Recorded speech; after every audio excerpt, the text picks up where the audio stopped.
Ball out. Ball out. Bow, bow. Bow, bow. Ball out. Bow, Ball out. bow. All we do is bow. Ball out. Bow, bow, bow. Ball out. Ball out. Ball out. Me and my hitters go all out. Ball out. Ball out. We about to take them all out. Ball out. Ball out. Me and my hitters go all out. Me and my hitters go all out. We about to take them all out. Ball out. Ball out. Me and my hitters go all out. Ball out. Ball out. We about to take them all out. Ball out. Ball out. Me and my hitters go all out. Me and my hitters go all out. We about to take them all out. Dropping by the mall out. Come deliver mail on y'all route. Show them what it's all about. Just get called out. Fall out. Me and my clique, we don't fall out. Me and my chick, we don't fall out. We minding our business, keep y'all out. Break up, get up quick, then we hit licks till it's all out. I hate my job, I'ma call out. Boss of myself, child out. I'm a recruiter, a high percentage shooters. Gotta keep rifles and Rugers. Some people just trifling and losers. Watch for the jackets at night, they be cruising. I can put together. A.R. Kinston-Yetta. My hitters be tougher than leather. Can't nobody do it better. Glock 9 with the F in. Step in with my best friends. Best friend Smith and West End. If you miss 6, still catch 10. Ball out. Stall out. Pulling up outside the y'all house. Empty till we all out. I got the juice and I'm crazy. If you not a killer, don't say. Hit squad ain't nothing to play with. Undertaker and a grave dig. Best man like Tay Diggs. When you in the paint, gotta play big. Hitters ignorant like cavemen. Went from good fellas to made men. Ball out. Me and my hitters go all out. Shout out, ball out, get called out. Ball out. Me and my hitters go all out. Ball out. We about to take them all out. Ball out. Me and my hitters go all out. Me and my hitters go all out. We about to take them all out. Ball out. Me and my hitters go all out. Ball out. We about to take them all out. Ball out. Me and my hitters go all out. Me and my hitters go all out. We about to take them all out.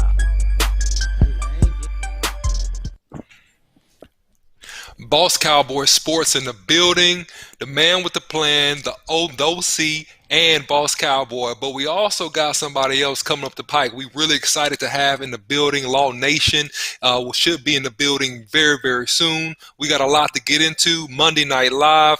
Boss Cowboy, talk to the people. Man, that boy is in the building, man. The beard himself. There he is. There he is. Now, listen.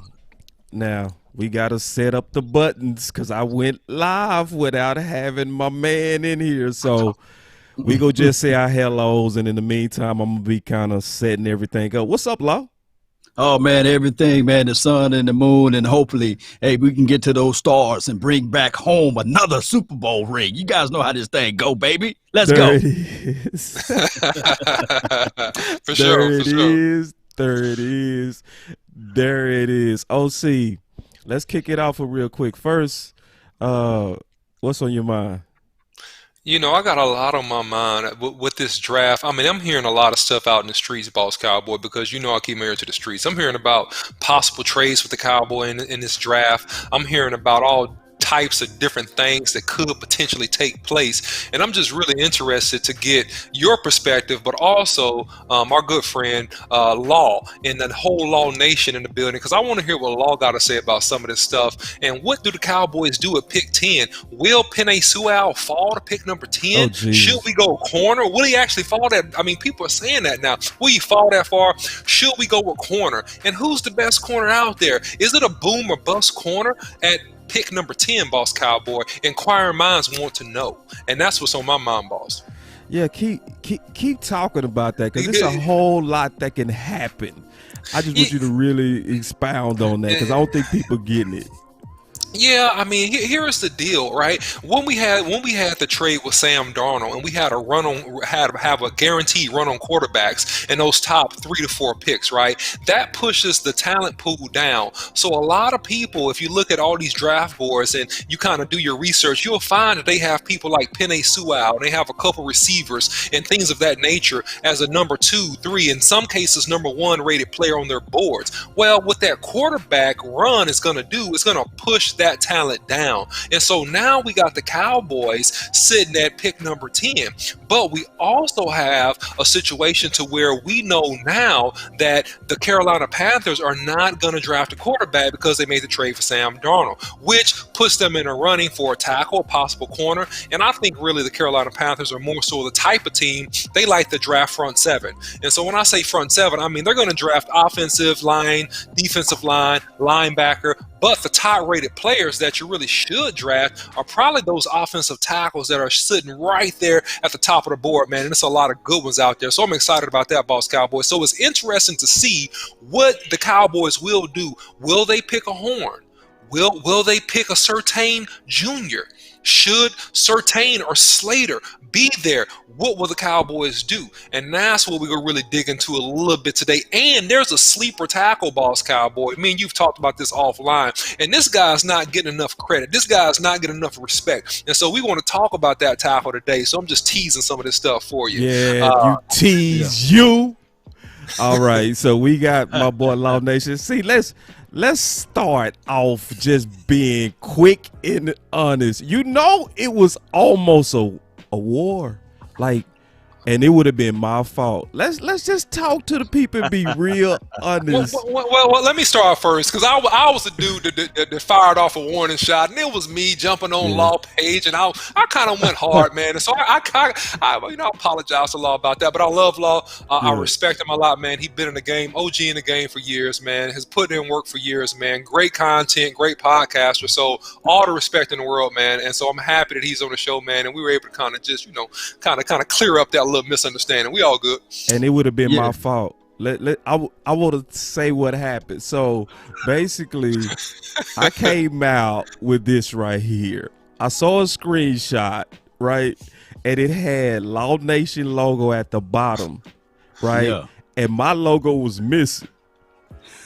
So we was really getting ready to go crazy on my boy. Like, we spent too much time on this. But because me and Law had a relationship, I said, let me check. Let me just do a double check. And he said, what?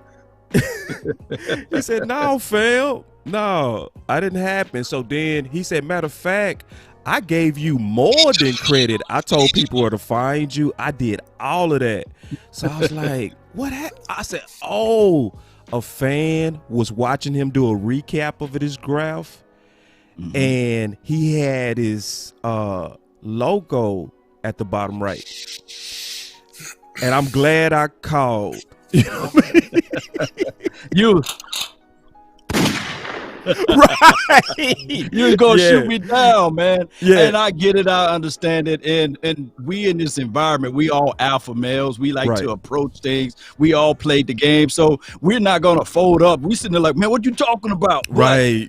And when OC, I never knew your government name. So when you posted that long soliloquy, I'm just like, who in the F? You know what I'm saying? I'm like, okay. I got, you know what I'm saying, shoot program now. You know what I'm saying? I'm gonna have you playing football in Pelican Bay somewhere.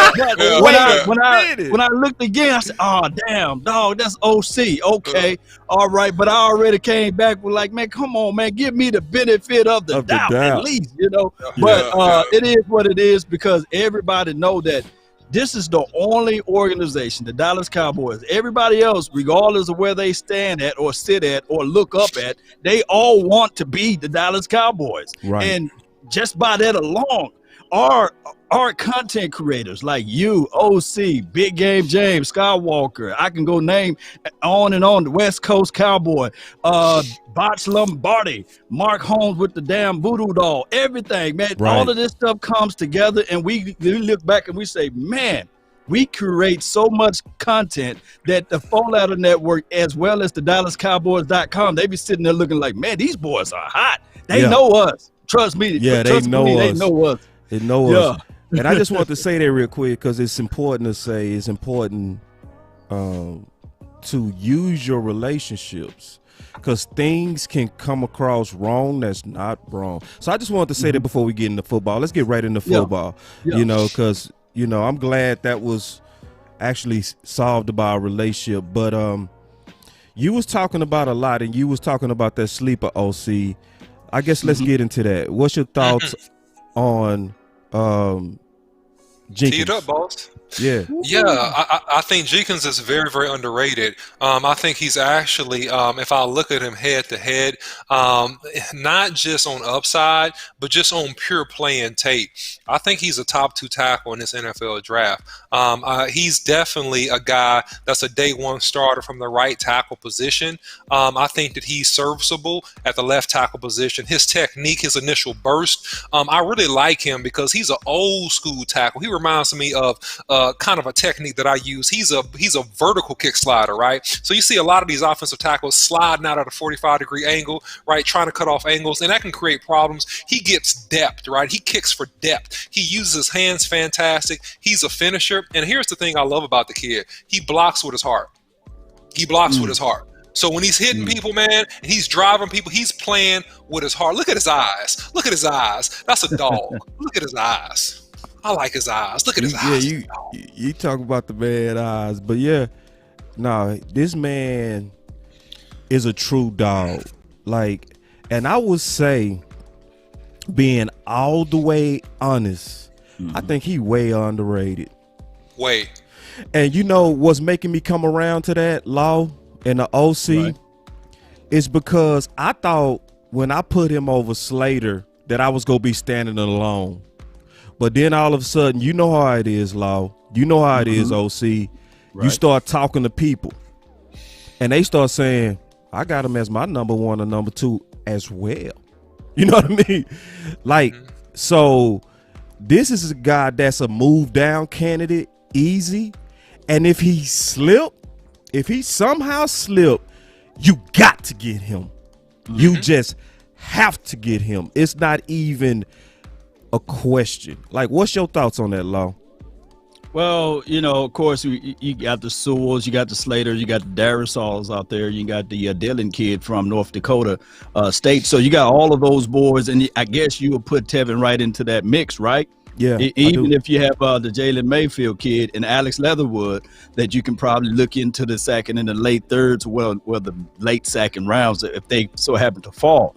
Tackle positions and offensive linemen, they are not sexy picks regardless, right? It's a situation where you have to look back and say, man, it's a situation where it may be a F-150 instead of the Lambo, you know what I'm saying? Or the sexy vehicle that you know for sure that when you turn on the tape, you'll see some flashes. But Tevin, like you said, OC, he's an animal, he's a dog. Well, I need to go find my dog bark, man. I got to find it right quick. Here we go. He's a dog. He get one of those because he's a finisher. Right. I need nastiness. I need somebody that can make things clear for Tony Pollard and Ezekiel, Elijah Elliott, because those are the guys that I believe still in the hearts of hearts that will be the stabilizer of this particular offense. Even though we are a pass-heavy team, I don't want Dak Prescott passing the ball north of 25, 35 times, 40 times, or what have you. I want this team to be able to utilize their run suit. Why not go out there and get an offensive tackle that can make it mean and nasty, and on top of that, to be an understudy that can learn to pick up the game from big old Tyron Smith, because we know he ain't gonna play 17, right? Nah. No. Yeah. It's giving the real facts right there. And my reservations, I got to say this, I'm still got my reservations on Lyle Collins. I'm not going to be able to sleep good at night knowing that, hell, he had all last year, right, with the injury situation. And due to the COVID, he came out of shape, and he wasn't in shape, and he had the hip situation. I don't know about you guys. I'm not 320 pounds. But if your hips hurt, man, that's a long battle to go through, right? Right. Yeah, Law. And I'm going to tell you something, man. He ain't 320 pounds either, Law. That man's about 345, 350. You know what I'm saying? I mean, he's a big cat, man. No, that cat ain't 320. I know 320, man. I played at 305. He ain't 320. That boy's 345, 350. And here's the issue, man, with the conditioning aspect. If you talk about Leo Collins, going back to that real quick, is that, man, the reason why you draft a guy like that is for security. And here's the eyebrow raiser. And Boss Cowboy brought this out as soon as we signed Ty McShay. As soon as we signed him, Boss Cowboy was first to say, why do we do that? What's going on? Right. It's letting me know that it's something that's not right, because that hip is all you have. You got to have your legs, man. And if something's not right with him and we don't know about it, then you'll find out in the draft, because we go draft one of these tackles. That's what I think. And look, Geechee, Jenkins didn't give up any sacks in 36 starts. Ball. Can you repeat that, building. Can you repeat that, por favor? Jenkins didn't give up any sacks in 36 starts. And see, this is the problem with missing, honestly, the combine. Because see, guys like this would rise. You see what I'm saying? Right, but you don't get that mid off-season rise because you didn't get enough eyes on them, which could cause this guy to slip. This could be the steal of the draft. This is a move-up candidate. And what makes that so special that Geechee brought out is that he plays in the Big 12. Everybody's throwing that ball all over the field. So it's plenty of pass pro opportunities to get beat. And the fact that he gave up no sacks in 36 starts, fantastic. That's fantastic. Respect, respect, respect. Yeah. And so I'm actually glad you brought that up, OC, because a lot of people not even bringing him up at all. Let's kind of go back and forth with him versus Slater. Who you picking and why, OC? Yeah, after doing some research on and looking at Slater, I mean, here's the thing about Slater. Slater plays up, and he had a fantastic game against Chase Young, right, when Chase Young got drafted as a junior last year. And so everybody points to that game when they talk about looking at Slater in terms of what he can do, right? But if you look at him in other games, which I have, he doesn't always play to that level, which concerns me, right? He knew that the lights were on him, and I think that here's the deal. The technical savvy of him is almost comparable to Jenkins, except Jenkins has longer arms and he has more range in terms of a pass protector. When I say range, I mean that he's able to cover more space on the island by himself quicker and engage and extend the pocket, pushing defenders around the quarterback a little bit better than Slater. Slater has shorter arms. So Slater has shorter arms, a little bit more powerful. To me, he's an all-pro guard. If you put him at guard, I think he's a good tackle. I think he could be an all-pro guard if you draft Slater, you bump him in. So at the tackle position, I want guys a little bit more fluid. And I think that, I mean, Jenkins has them in terms of being fluid, in terms of almost perfect technique, and I would say more nasty, a little bit more nasty. He's more nasty than Slater, man. Yeah, and you're not going to hear anybody say it, really. It's very few people in the public talking about Jenkins over Slater. It's very few. Now, when you're looking at Jenkins, you're looking at a freak. You're looking at somebody who killed his pro day. He ate it up. You know what I'm saying? He didn't just eat it up. He ate it up like it was a happy meal. So, but at the same time, man, going back to that film, and I like to see guys, tell me what you think of this, Law. When I see you dominate other potential first rounders like he dominated also, to me, that's the move. What's your thoughts? Well, Slater, it's one of those things where OC was talking about the short arms, right? Yeah. And we already know what the Cowboys, we draft one player for one thing, and then we'll say, let's just play it around and move him this way. Just like Connor Williams, I think that even though Connor Williams got short arms, I still think that he is a tackle opposed to being a guard. And I'm going to go to my grave sentence. Even your boy, Big Lyle Collins, I would still think that he more so of a guard than he is a tackle. So I don't know what the Cowboys would do if they pick up a Slater. Maybe they kick him back inside, or they'll put him at the tackle position. Now, when we talk about tackles versus guard, somebody coined the phrase that Slater is a clone of Zach Martin, right? Yeah, measurables. So if you look at their skill sets and these sorts of things, you would say, yeah, the measurables streams that. But I'm thinking about this particular team. We need help on the edge because that's the situation that gave up the majority of the tackles or sacks last year. And the way and the style Ezekiel Elliott run, he's not a shifty or back. He's a see the hole, hit the hole, explode. And I think that a guy like Tevin Jenkins, man, can you imagine running behind somebody that's violent like that got speed and nasty and is 6'6", just violent, you know. Slater, I think that Slater is just a little bit more finesse, but I think that by him being a little bit more finesse and not wild and violent like that, I think that Slater, that's the reason why he would get drafted first. Damn. And if the Cowboys might be looking at it real strongly with the 10th pick, if he's there. Yeah, and I want to interject something else about. I mean, if you talk about Slater, right, and you talk about my man from Oklahoma State, right? I mean, here's the deal, man. If you really look at him very, very closely, my guy Jenkins plays with absurd technique, absurd leverage. He has better knee bend than Slater, and he has longer arms. If you explain look at him knee bend, I'm sorry, OC, yeah, break it down to him. Yeah, break it down. You got to go into knee bend.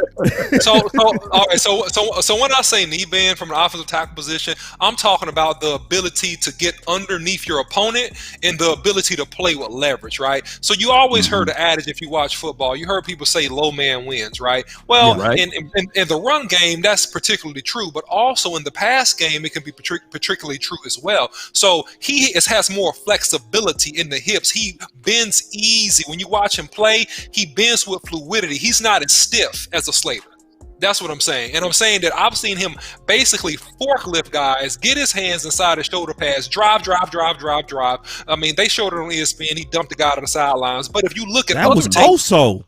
Yeah, well, yes. But if you look at other tape, he's done this on a consistent basis. And what I love about him, Boss Cowboy in Law, is that in the pass protection environment, he's always sitting low in his seat. You never see him get bull rush. You don't see him get bull rush because he has a violent first kick. He takes a vertical kick back. He always has his hands ready, and he's very, very violent with his hands. He's always punching that defensive end in his chest, and I love to see it, man. I love to watch him play. Me too. Well, OC, go ahead. I was gonna say, well, we see all of those things there, but can you look at the offense, the way that they attack the ball? I guess you can look at Slater's team opposed to Jenkins' team. Can you break that down on how they were utilized? Because I'm thinking that Slater was more used in that West Coast type of system with the type of system that they were running and operating over there opposed to what Jenkins' system ran out of. But go ahead, break that down for me. Yeah. Thank you, Law. I appreciate the question. That's a fantastic question. So if you look at Slater, man, you're seeing a more of a West Coast, a short to intermediate passing game. You see Jenkins, you see more of a spread concept, right? So when you see more of a spread concept, so like when my last, what was it, Boss Cowboy? I think my last 2 years in college, we went to a spread. We had Dana Dimmer, the coach from Wyoming, who brought the spread offense to University of Houston, where I played. So we ran a spread, Law, and he made all of us lose like 20 pounds, right? He thought we was all overweight. So the spread concept lends itself to being one-on-one and beating people one-on-one. No help. It also lends itself to zone blocking. When you go down to a 21 personnel, which is 2 tight ends, 1 running back, it lends itself to you being powerful at the point of attack, but you still having to be athletic enough to get up to the second level. The West Coast offense is really not a down the field offense. It's really a short to intermediate route offense. So with Slater, he does a really, really good job holding up, but he's had the benefit of more play action passes than somebody like a Jenkins. He's also had the benefit of more double teams and chips, if you look at the tape, versus somebody like a Jenkins, right? And so he hasn't had he's held up well. He's a great player, so I'm not downing him at all. He's a great player. We're talking about 1A and 1B here, right? So I'm not saying he's not fantastic. He's a good player. I think he's going to be a good player for whoever drafts him, but those are the differences if you're looking at offense and scheme-wise. Now, let me take it a step further. If you take it to the Cowboys, okay, and you're looking at the Cowboys, and you think about their offense, right? They run a flex style offense. So they're going to run a spread, and then they come down to 2 tights and they run power football. So now if you're looking at somebody that's going to be a hybrid, because at the end of the day, you paid Dak Prescott $160 million. So you got to keep him upright. We know that Tyron Smith is injury prone. He's had the first surgery of his whole career this offseason. And I've said the last 4 years, he's missed, at least 4 games every season. Now, he's a Hall of Fame guy to me. He's fantastic, world class. But if he's not healthy, right? If he's not healthy and you're going to move on from Tyron Smith in the next year, then you draft a guy like this. Yeah. All right. Yeah, and then just real quick, man, just to show love to my boy Law. Law, it don't matter where Law go. Everybody know Law. My boy Johnny Hill say, I see you, Law Nation and Boss Cowboy, 2 of my favorites, DC4L. And y'all better not forget about my boy OC either. You know what I'm saying? That's a bad man. Y'all better know that. But we appreciate that. And obviously we love Law when he come in the building. And Law, you're going to be back all day long. Yeah. But I just wanted to talk about that real quick now. Any final thoughts on the offensive line? Because honestly, I don't see too many people dealing with this. We kind of caught up in the Pitts debates and Horn debates, but it's other ways to really, and I'm going to still say to this day, getting an offensive lineman at 10 is still your most responsible pick. Any thoughts on that, Law? Well, this is the most responsible pick because, like you say, you got huge reservations on Lyell, and we know we don't need a crystal ball to see this. Tyron Smith will not play 17 weeks, and I'm not trying to be pessimistic about that, but I'm just being real. Let's be realistic with that situation, and trust me, when you meet Tyron Smith, I got a picture next to him. His hand is the size of my head. Even beard and all. I'm gonna have to show that picture, man. I said, God, that's his hand. Is my head, and that's a big boy. And I just hate to see the Cowboys run this situation and don't have an understudy, don't have nobody that he can pass on all of that valuable information because he's long in the tooth, although he's young. And OC and Boss Cowboy. Before we move on, I need y'all thoughts and y'all inputs on Darrisaw. He's out there too. What are y'all thoughts on him? He's straight up a left tackle. What you got on that, Boss Cowboy? I'm gonna kick it to you first. Well, no, I mean when it comes to offensive line, first of all, you are listening to nothing but the best. I appreciate that love, man. Oh man,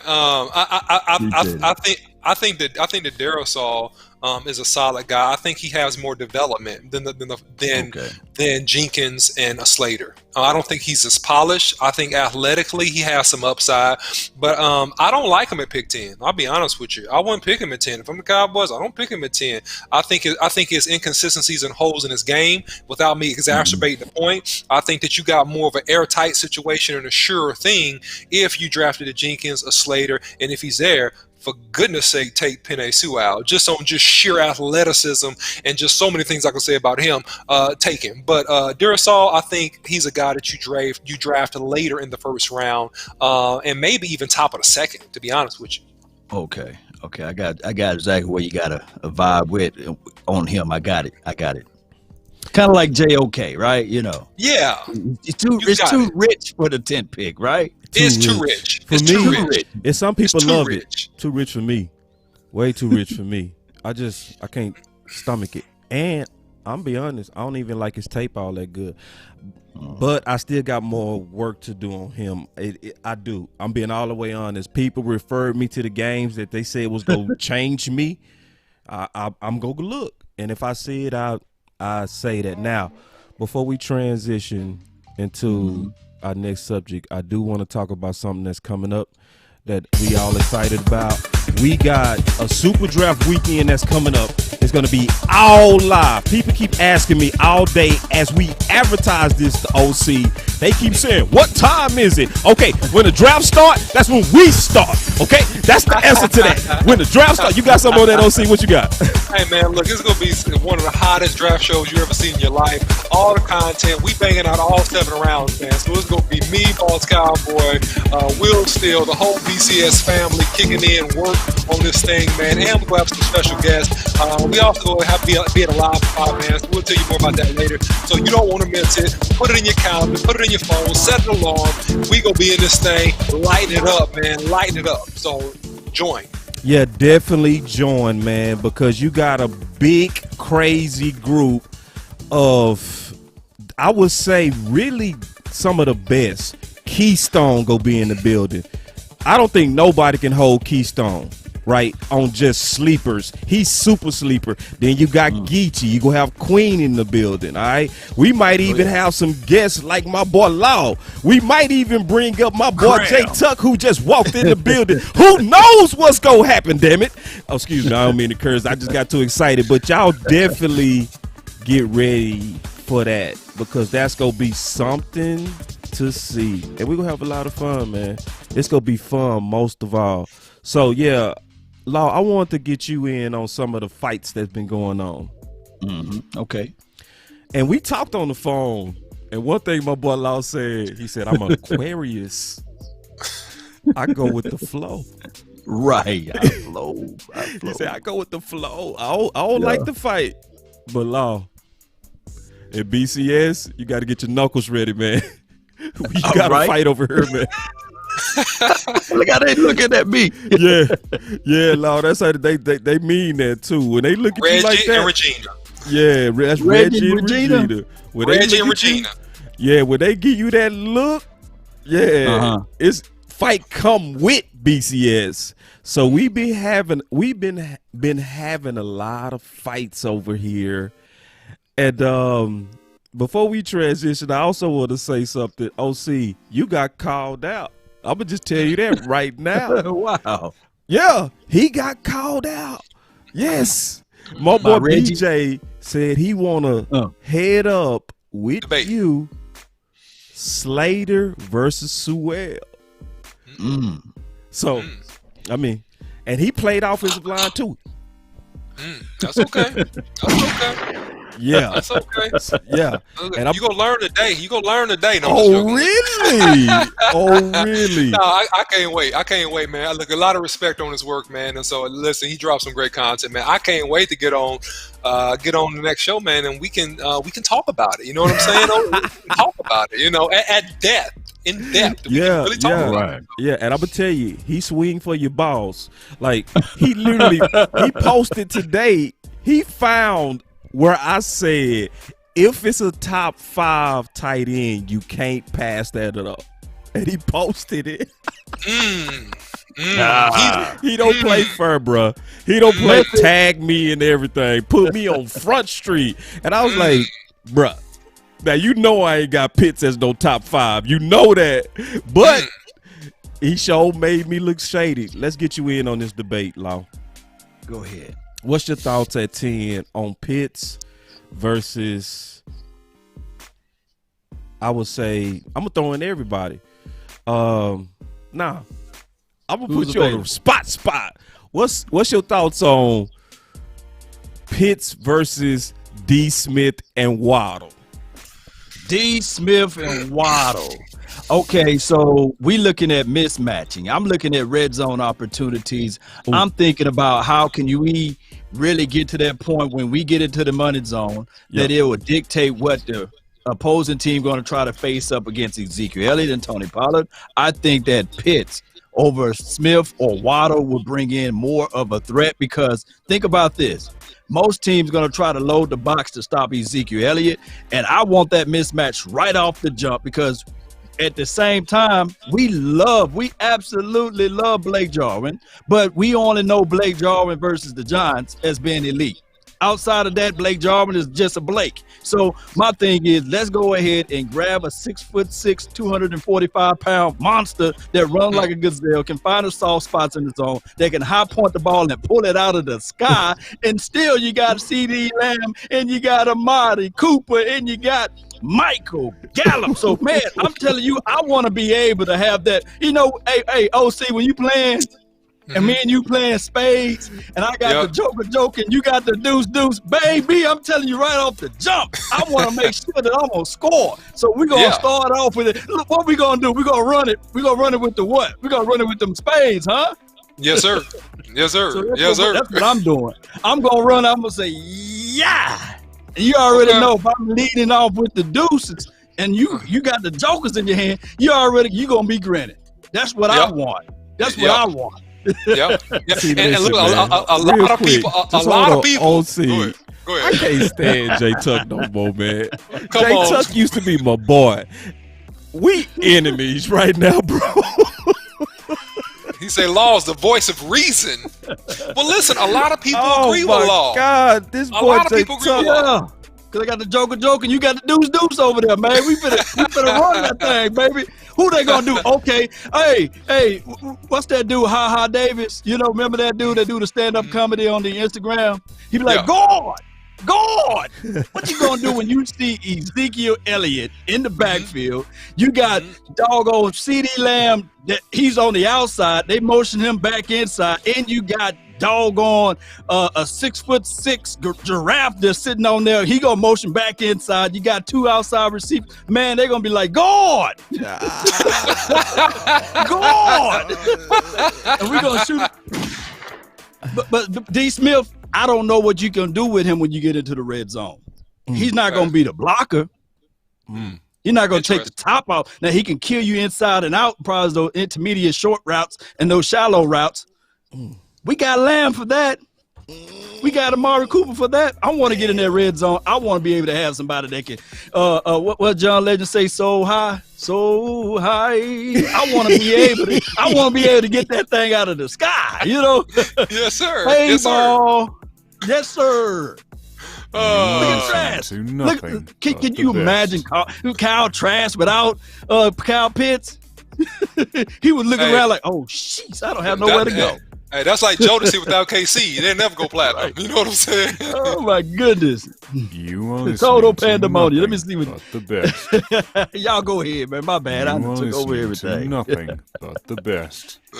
See, I to know these. See, I want to change that because of what you just said. You might not be listening to the best on this mess my boy Law just said. Here we go. Here we go. All right. I'm fighting everybody that's on this. Go ahead. Nah, you know what? I'm gonna give Go it a ahead.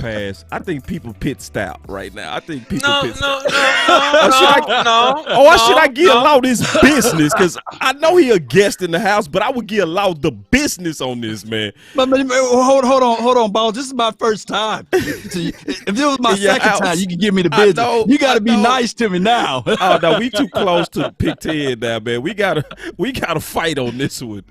Hey, let's just talk about it. We both. I would definitely say we both very much so know the Cowboys. Right. All right. So if it's anybody that I want to go back and forth with, it would be you. Be you for sure. Right. All right. So I'm gonna tell you my case on Pitts because I could tell you not like in the Pitts hive. You more so just saying what you believe. So let me see if I can change your mind. BPA, This is yup. my Go ahead. case on D. Smith and Waddle. First of all, I don't understand how in the hell did this guy get voted the best player only 3 months ago in all the NCAA, and then within 2.5 months, Pitts just leapfrogged him in really only 8 games. That's number one. Number two, you looking at phenomenal production. You have 23 touchdowns compared to 12 with Devontae, right? So, and that's just comparing athlete to athlete. It's another thing that I just add to it, just keeping it all the way honest. It's more so with me, and you went over this on your show. You did a great job of breaking this down. Okay. My fear is the tight end position transitioning all the way into the NFL. Because I believe, Law, when they come in with those first round targets on their back, they don't work. That's why to me, the guys who came up was like the third rounders that you didn't see coming because it was no targets. And before you knew it, they was on you. You see what I'm saying? And I think all this, like, you play defense, I play defense. The more we hear about a player, let's be honest, the angrier we get, right? We want to shut you up. We want to quiet the hype.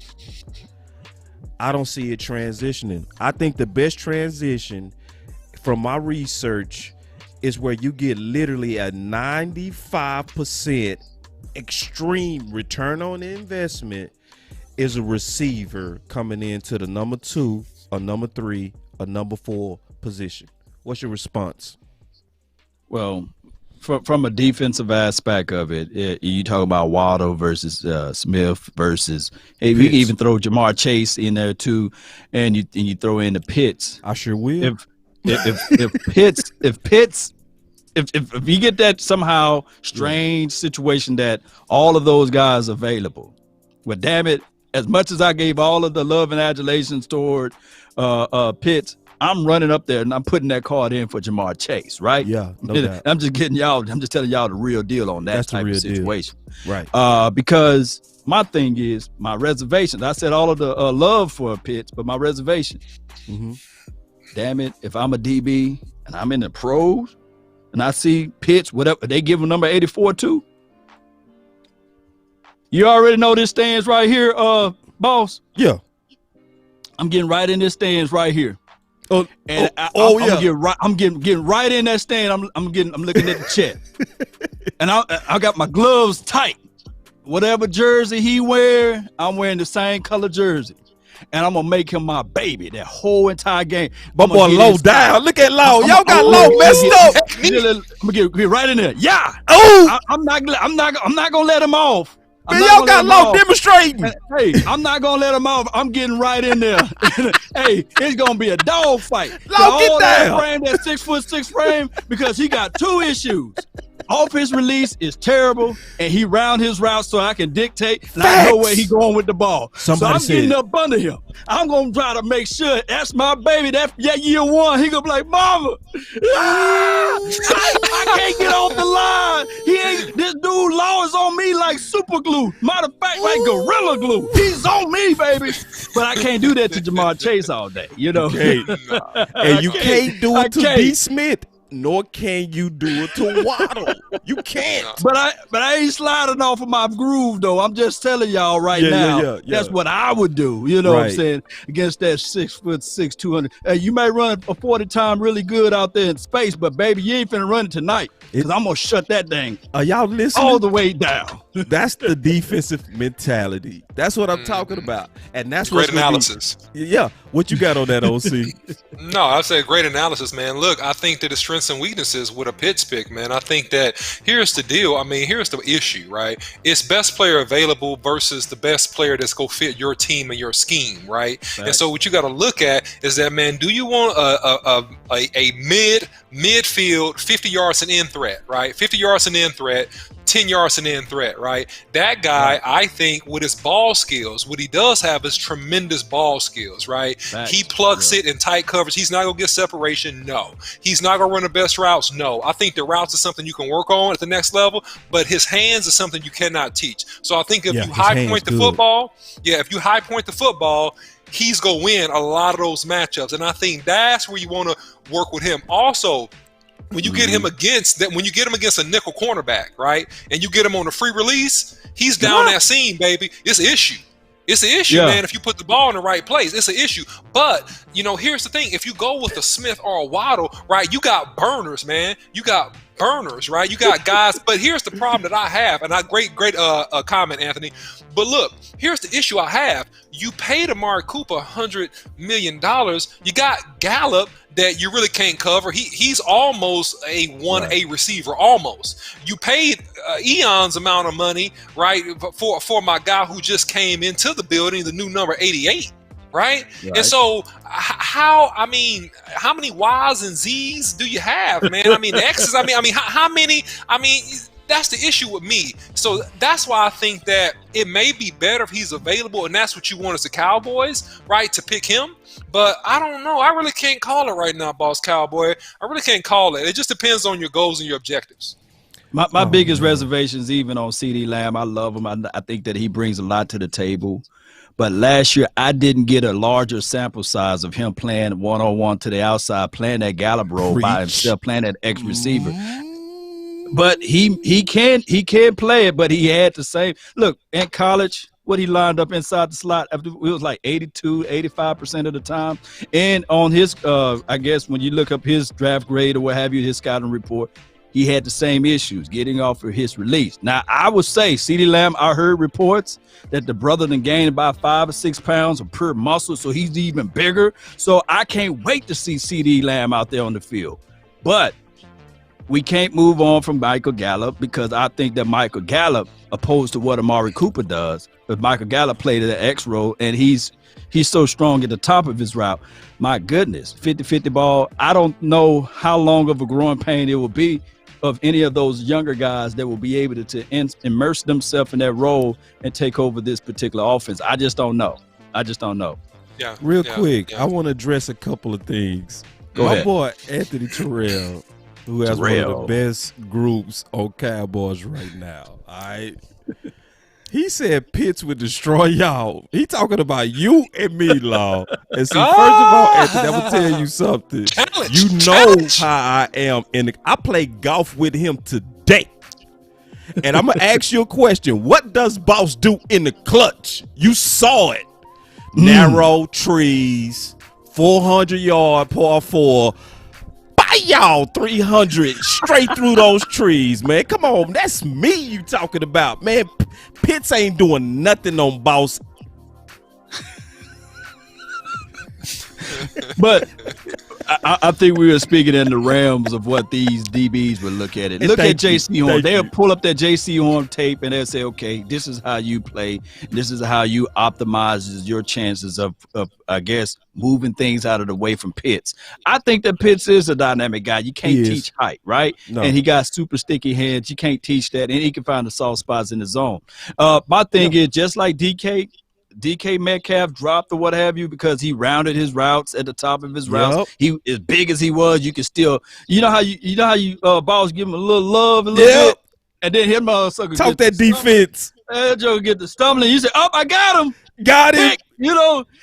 Hey. One person that never made that transition and hurt a lot of people failed to realize was the other kid that played for Ole Miss. I think his name was he went to Minnesota. Big boy. Oh my God, he's Treadwell, right? Treadwell, I believe that was the name. At the top, just give him a little love, a little bit. Brother, just get the stumbling. So that's all I'm saying. See, look at this Pitts getting there you dog. Go right there. Yeah, Pitts getting dog. See, first of all, I want to let everybody know you are listening to nothing but the best. Yeah, when that boy Law was in the building, we got to say that one more time. You are listening to nothing but the best. Even my sound man don't sound that good. At the top of your route on the next level, you can get physical. They only call that against Amari Cooper. But normally, at the top of the route, you can get physical. You can move stuff out the way. And Pitt's going to have to get physical. He's going to have to learn that. It's going to be I don't think it's going to work. I don't think it's going to work. I think everything you said.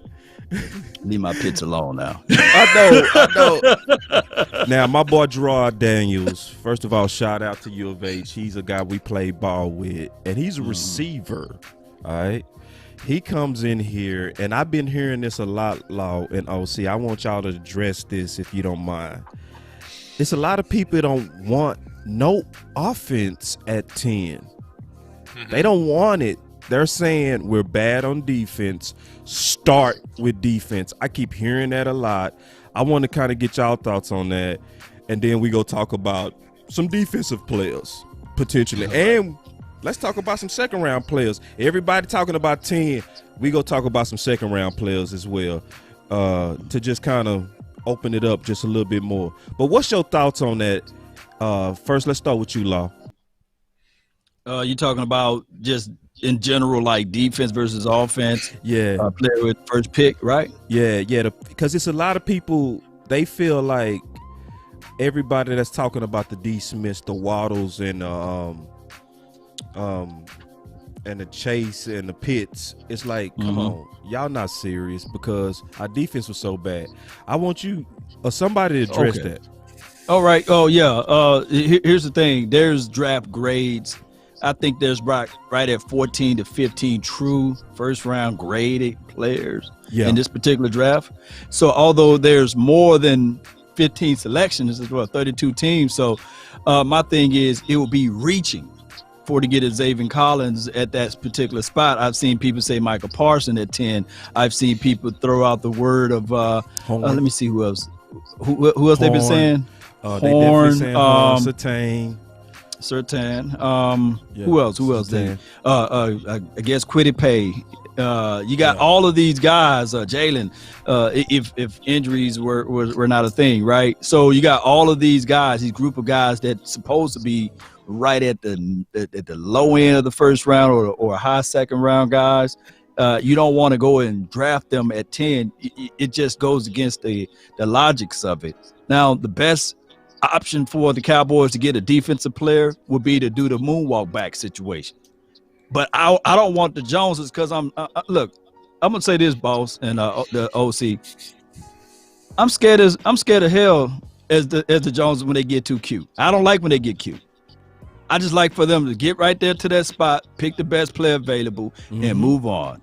Every time they get too cute with the situation, it comes back to bite us one way or the other. So the Jones family, if it's Jerry Jr., if it's John Stephen Jones, if it's Charlotte Jones, if it's the guy that hold the glasses and wipe the glasses for the Jones family in there, if it's Chris Hall and Will McClay, if it's any of those guys, just stay smooth with it. Stay right there, pick the best player available, and move on. Don't get too cute with it. Don't try to move up. Don't try to move back too much. Just stay where you at. That's my thoughts on it. Yeah, I think that, historically the Cowboys have never been, at least in recent years, a move up, move down type of team. I think that the Cowboys are most comfortable doing algebra. Don't make them do trigonometry because then it gets too complex, right? I think that A squared plus B squared equals C squared. That's enough, right? Don't add nothing else more to it. We good, right, with that one. So I think that, if you're looking at pick number 10, and you brought some great points, Outlaw, that, man, you could reach here, right, and make a huge mistakes. And we've seen the Cowboys do that in the past, right? We've seen them reach with a Taco Charlton, right? We've seen them reach on several players before it did not work out. But here's my two possibles at number 10. If you have to draft defense, I'm looking at the athleticisms and the players that I feel like have the most dog and that could convert from college to the next level. And what I see, what my eyeballs see, right? I ain't talking about what everybody's saying. I'm talking about what my eyeballs see is I see a Horn being a dog. I see 4-3 when I look at it. I see quick twitch. I see great explosiveness, and I love. And I'm not a t-shirt and shorts type guy, right? I'm a more so like short on the field guy. But you cannot ignore Michael Parsons running a 4.36, man. You can't ignore that, man. You can't ignore that man running a 4.340 at almost 250 pounds at 6'3". The athleticism that he brings to the table, and he plays with a lot of aggressiveness, a lot of acceleration. I think if you're going to pick a couple players and you want to go defense, that's who I will pick, one of those two. What you got, Boss Cowboy? Hell yeah. Excuse me. Yes. I ain't tripping. No. Matter of fact, Parsons is the only one athletically that I think is on par with the offensive guys. Horn just got there. We was asking questions about Horn that he answered on his pro day, right? And then all of it start coming more and more together as people do more research on Horn. How do you not like Horn, love Horn? You know what I mean? Because Horn was asked to do the toughest assignments week in and week out on a bad team.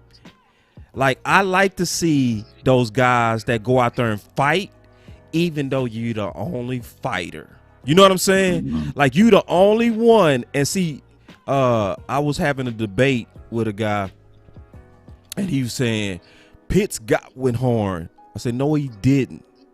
He got one catch on Horn. It was a back shoulder fade, and it wasn't nothing spectacular about it. And it was more so bad technique on Horn more than it was a great play by Pitts. Pitts cooked the other corner in the first half. They switch my boy Horn on that, shut Pitts down. 1 for 7 is not a win for Pitts. You need to stop it. And you need to ask this question. If Horn did that, who else go do that? Because it's a lot of Horns in the league. Let's be honest. Horn, Right. he might be the best or one of the best in this draft, but he's normal in the league. You know what I'm saying? So now, like, I can see defense draw. It's And just let me say, who checks the boxes better.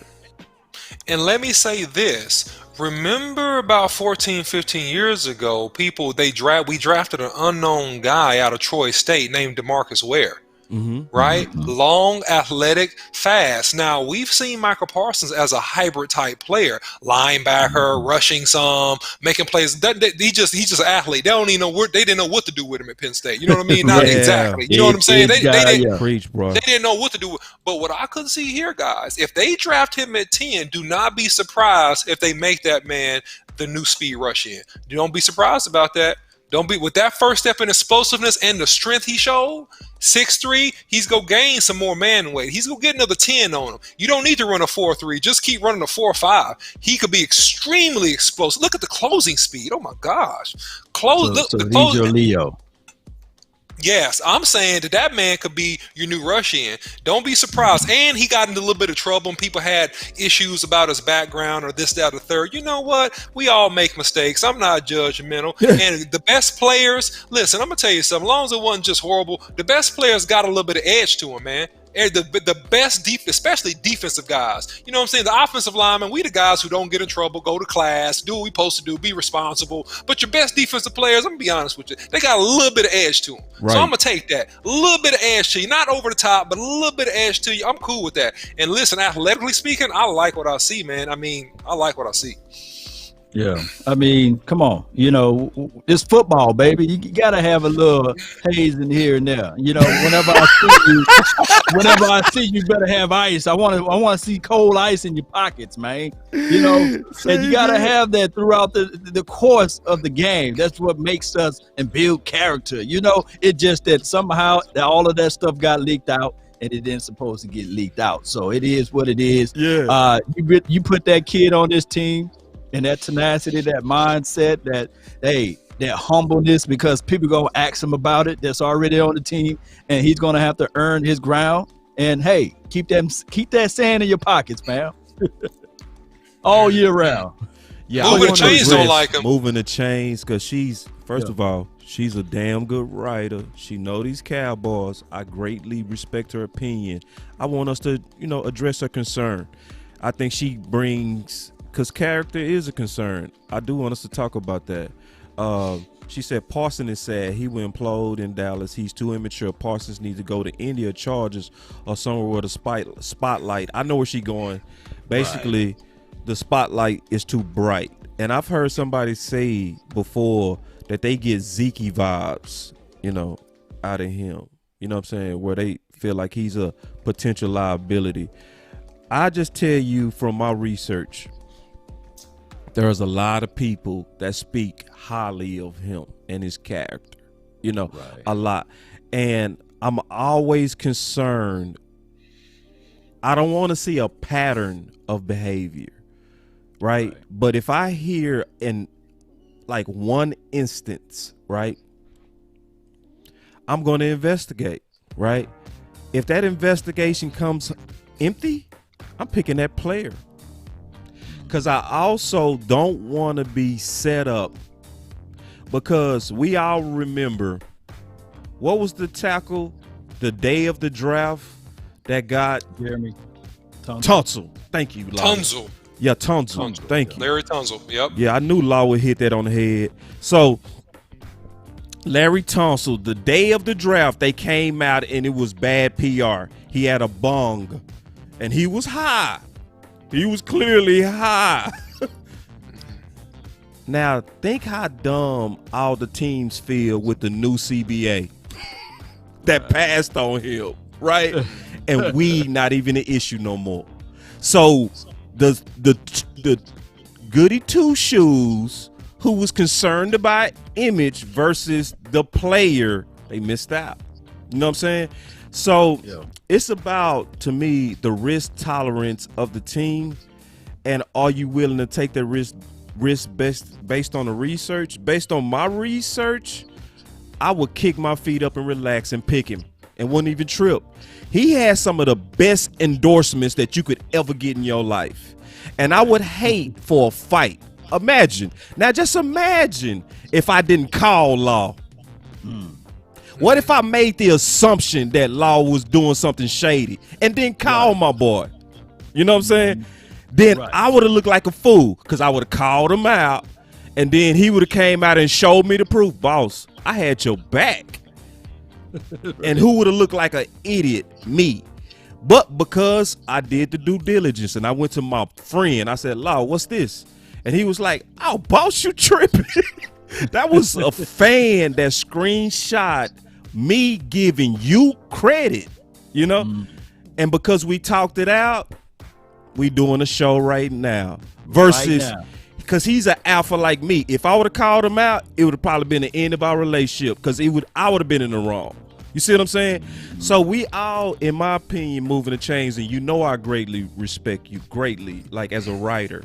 I just walk careful on rumors. Does that make sense, Law? Well, let me break this part down.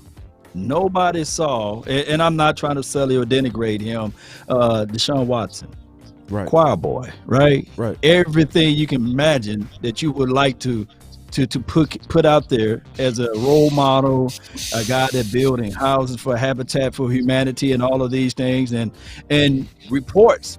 I know that it's kind of in the thick waters of things, but reports now, his lawyer said, hey, he did have relationships with some of his masseuse, but it was consensual.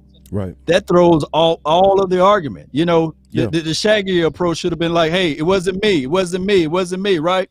But I can tell people all the time that, hey, it doesn't matter, man. When you get money, when you get power, when you get a lot of situations to go I guess, in the wrong directions or in the right direction, sometimes it reveals your true character. And I'm not saying that he's wrongfully accused or he's guilty or what have you. But now, man, that stuff is going to ride for him for the rest of his life, regardless of whether or not he's innocent or not. So nobody saw that coming. So with Parson, we don't know. He can go into the league and just be one of these guys that's lights out. Or he can be like what Manti Te'o, remember him? Had the fake girlfriend and everything. Tarnished him, right? But he was marvelous out there. What did he play for? Notre Dame? Yes. Yeah, Notre Dame played for the Seahawks. Yeah, he did. And then all of a sudden he had the fake girlfriend situation. It happens. Right. You are listening to nothing but the best.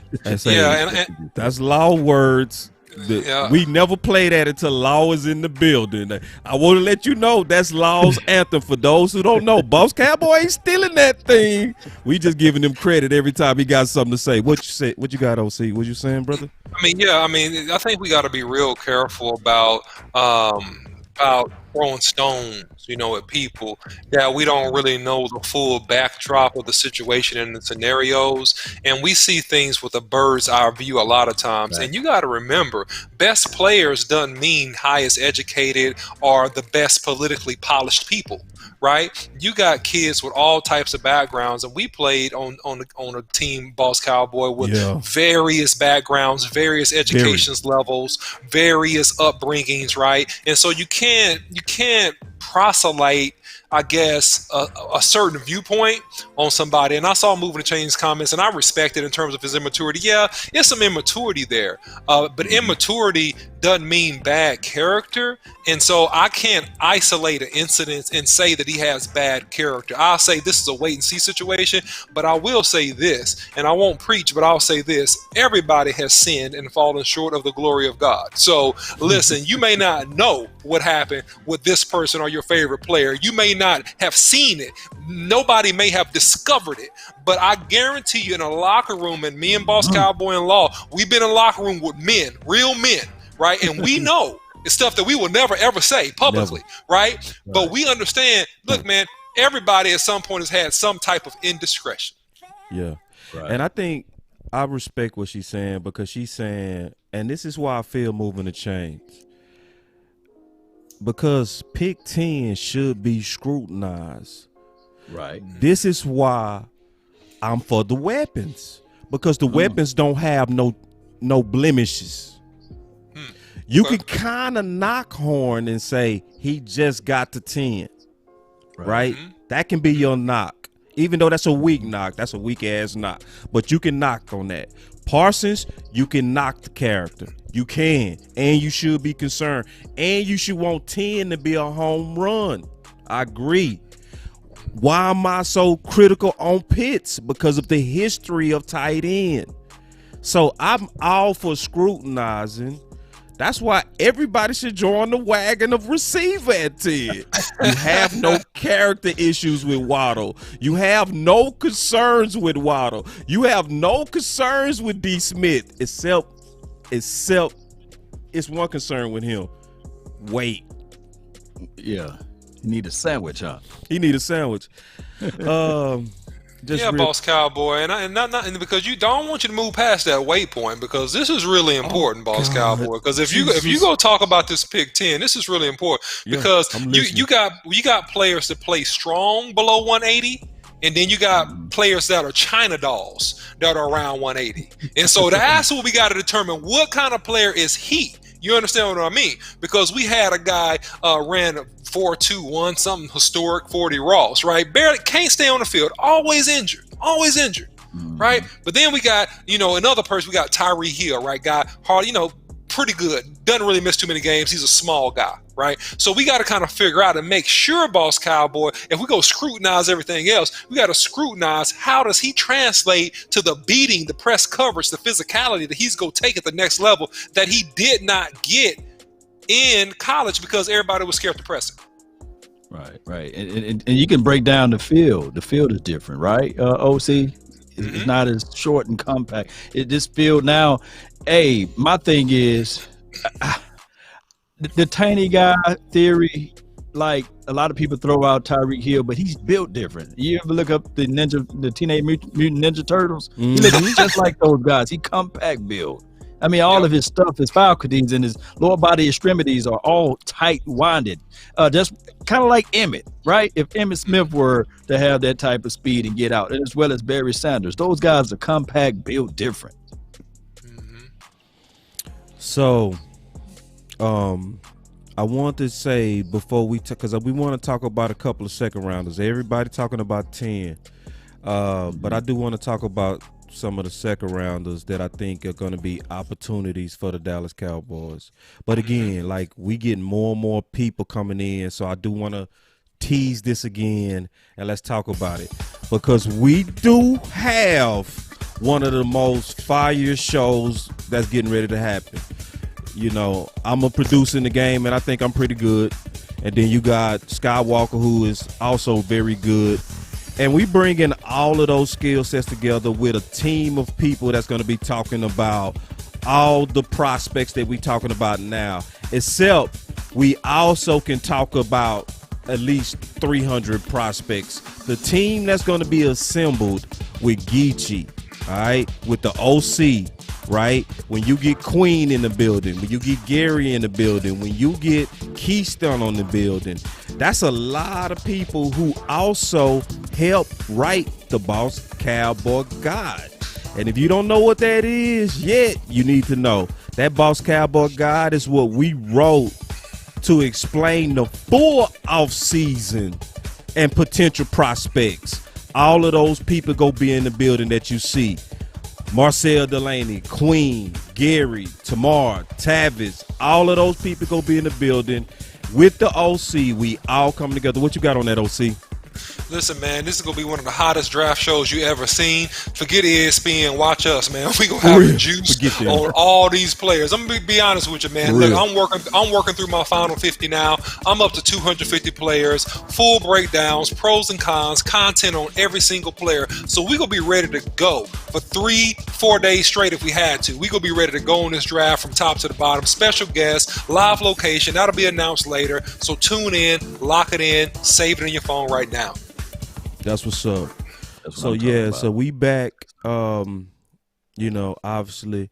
Now, you said that because we talked about this earlier, OC. You said that you have some prospects in the second round that you think we should be open to. I want you to kind of get into that. Well, Boss Cowboy, I don't know. Did you happen to tee up the slides about these? Because I didn't know we was going to transition on this one, right? But let me know. Do you got the slides ready for them? Because people don't know. So tee up a slide real quick, all right? Whichever one you got, we'll rock with that one first. I would call it a slide, but I will call it a face. Can we do a face? Okay. Let's do a face. And then this will give them something to research. Right. That's what I wanted, because I don't want to start talking to people just kind of like what in the world are you talking about? Gotcha. There we go. Big Milton. I call him Hamburger. Big Milton Williams. All right. So here's the thing about Milton Williams, man. This guy is a physical freak in terms of all the measurables. The reason why he's a second round pick is his measurables in terms of him, running a 4.5 40, bench pressing 33, 34 times, jumping 38 inches, being a 285-pound man. He's a freak physically, but his technique and his ability to disengage from blocks is not there yet. Hold on. Say that again, bro. Yeah, man. He's please 6'3", say those measurables again. He's like too fast. He's 6'3".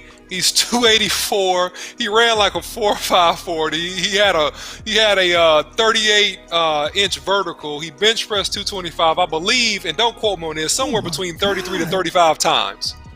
So, and he's a defensive line prospect. So he's a guy that has tremendous upside. He's a guy that can help you in the short term, but tremendous upside. But this is a guy that needs to get coached, right? He needs to work on disengaging from blocks. He needs to work on his two-step explosion. He needs to develop pass rush moves. But in terms of the physical tools and the potential, because you got to remember, man, most draft picks are missed, right? They miss, right? Over 50% of draft picks are misses, right? So you drafting guys on potential and upside. So if you got a pick in the second round and you the Cowboys and you want to strengthen and get some affordable youth that has some upside, right, on that defensive line, why not pick him and pick 44? Hey, good stuff, man. What you got, Law? Get in there and say my thing is, OC, yeah, and I know I can hear Cowboy Nation now. He's tiny, he's 285. Where the sloppy Joe at? Where the 315? I can hear him too, Law. The 330s, where the one tech at? Now, this kid, like, when you look at this tape, you can see he can play at the one. He's strong enough to do that. And on top of that, his burst, his get off is quick. Yes, he had to work on some things. But, hey, we want somebody just to shoot the gaps in this particular system. I don't think that they're going to be looking for him to do all of that two-gapping and these sorts of things. Now, my thing is, yes, he got violent hands. He's strong. And when you look at his tape, yeah, you can say, man, this guy is like a pass rusher from the interior. He is just that nasty with it. At that height, 6'3" 285-ish pounds, what have you. That is nice. All right, so would he beat out a Gallimore? Is he better upgrade over Tristan Hill? Can we get more reps out of him opposed to having Antoine Twaka Woods out there or a Brent Urban? We got to answer all of those things. Will he be able to outman and fight for that particular role? And will the Cowboys be investing in a second round pick? What it is, Tristan Hill was 1 year. Okay, so will they be really to invest? Was it third time? Was it third year for Tristan Hill? Right. Third year for him. Yep. And one can argue that hell, we still don't know what we got out of Tristan, right? Right. Facts, Law. But to your point, because you bring up a fabulous point, Law, that Tristan Hill, he was a reach. They shouldn't have took him that high. He was a reach, bud. We all know he was a reach. If you studied any draft or DTs in that draft 3 years ago, you know he was a reach. You shouldn't have drafted him that high. He was the guy that you should have drafted in the second round or the bottom of the second round, right? You shouldn't have drafted him in the first round. So Tristan Hill has showed some explosion. He showed some upside. He showed some potential. Then he got injured. I think that Hill has the greater upside. I think that Gallimore is the guy that second year splash will probably be ready sooner because he's technically more sound. He's technically more sound. He plays and reads a little bit better to me, right? But he's not a superior athlete to a Tristan Hill. This guy's just a dog. To me, he's cheap labor. Draft him, see what you got, baby. He won't be the only person that you missed on if you blow it on him. But I'm saying he's a solid prospect, and for the money in the second round, I think that he could be a good pick. Let me ask you this, OC. Did we give up too quickly on Malik Collins then? If that's the case in the scenario? Will he break it down for me? Break it down. Break it down for me. I think Malik Collins is what you call an underachiever.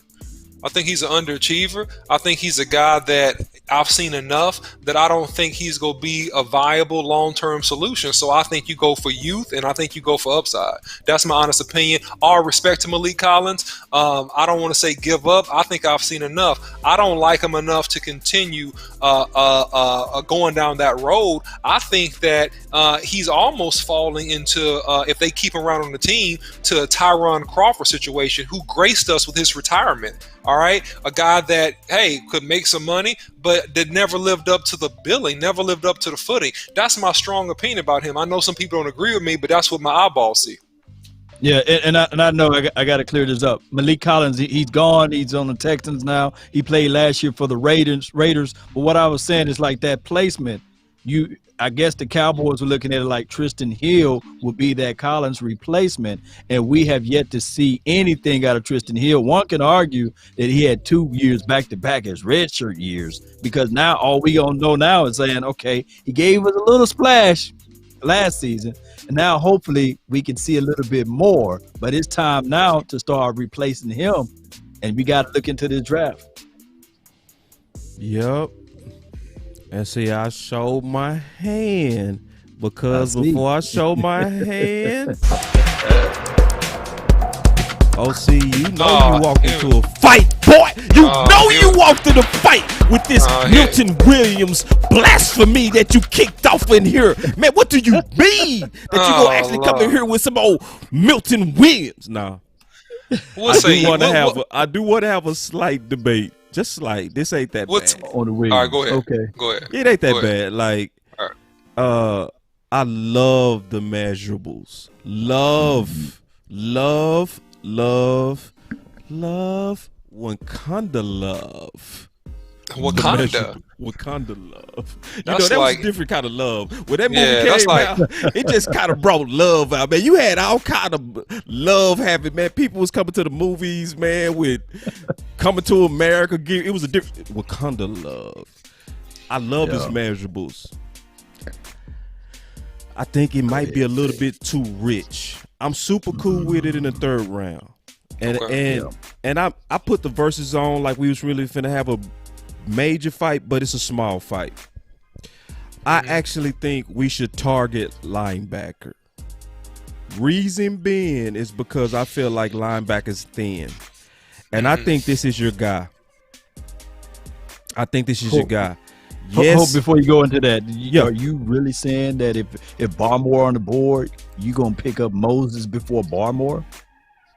Oh, go ahead. Well, no, not necessarily. See, because I didn't say that, round, right? Oh, okay. I ain't trying to put words in your mouth, though. Okay. Yeah, I'm more so saying when I see, good question too, Law. Let me come back. Let's come back. I want to look at my boy in his face. So, BPA is surely what you should do, in my opinion, at 1. Right. I think you might need to go need at 2. That early? That early. Like, and this is why. When I wrote the guide, one thing that happens when you go through all the candidates from free agency as well as the draft opportunities, you start seeing patterns. You start seeing what's thick in free agency and what's thin in free agency. You see what's thick in the draft and you see what's thin in the draft. Both are thin.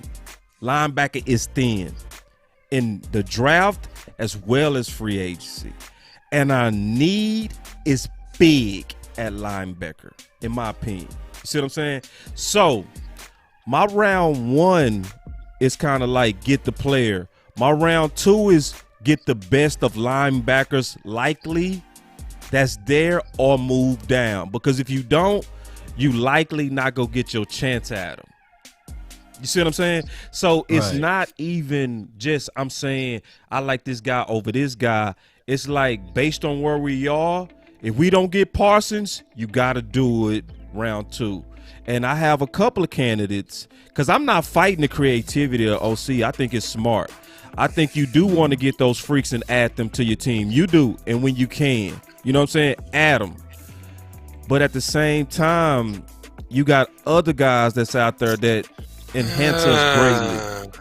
Oh, so Lord. Do you? Okay, wait a minute. Wait. Do you really like Nick Bolton at number 44? Okay, yeah, I was okay when you said Dylan Moses. Yeah, I was okay. I was okay when you said that. Yeah, but now but you making my point, OC. You're reaching now. No, I'm You're not. reaching. To me, you are. I'm gonna tell you why in a second. Go ahead. Okay, I'm reaching because I have to. That's my whole point. If we don't solve this now, it's gonna get harder to solve later, bro.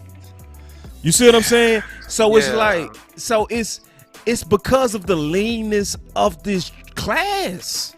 You know what I mean? Because if we get cute and we start going into round 3 and round 4, it's gonna be special teams left, bro.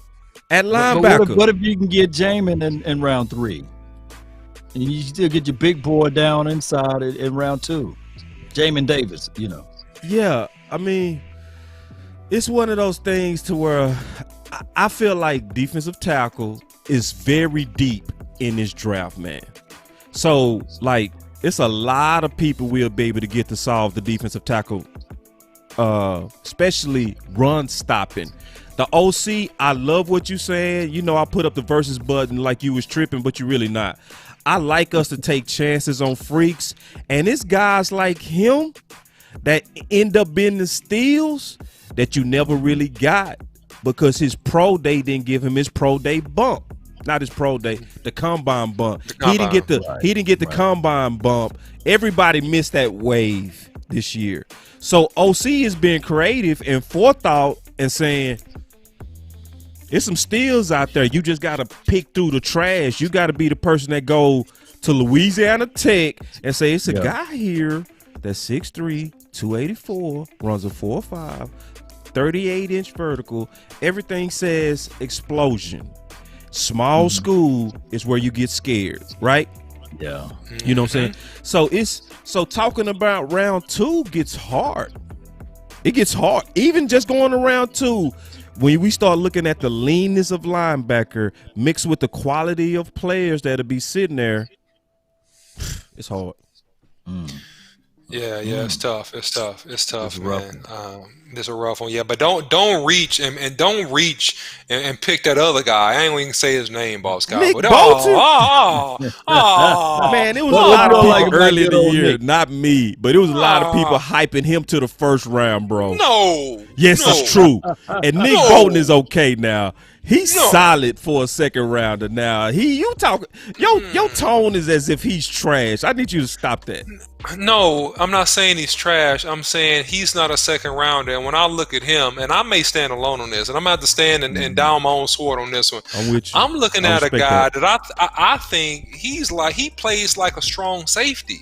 I don't see like a real physical linebacker type in the league. He runs east and west good. He closes fast, right? But in terms of a pure linebacker in between the tackles in the NFL, I don't see it. I see somebody hitting that boy and knocking his block off. I mean, I see him getting caught up in the trash in a real NFL, man. In real offensive line, 21 personnel, 2 tights. I don't see him being dominant, man, on the inside, playing inside linebacker. I don't, man. When I saw him running around on tape, he looked like a strong safety coming downhill, man. I don't know, man. I have doubts. I'm sorry. I have doubts. I'm cool with that. So who's I love your the independence. LB2, because I know Parson is up there and JOK, but who's your LB2 or LB that you like to go?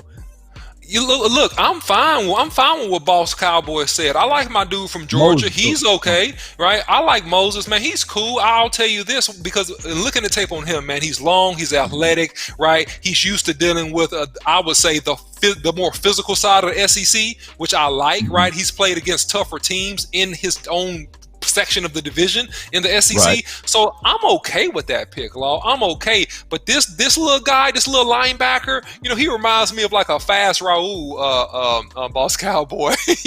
Like a fast Raul. And so you don't know who this is, Law, but this is a guy that we played with in college, man, who just was a tough guy who would come up and just knock your block off, but he was like undersized. I think he's a little bit undersized and doesn't have the point of contact strength that he might need. Nick Bolton?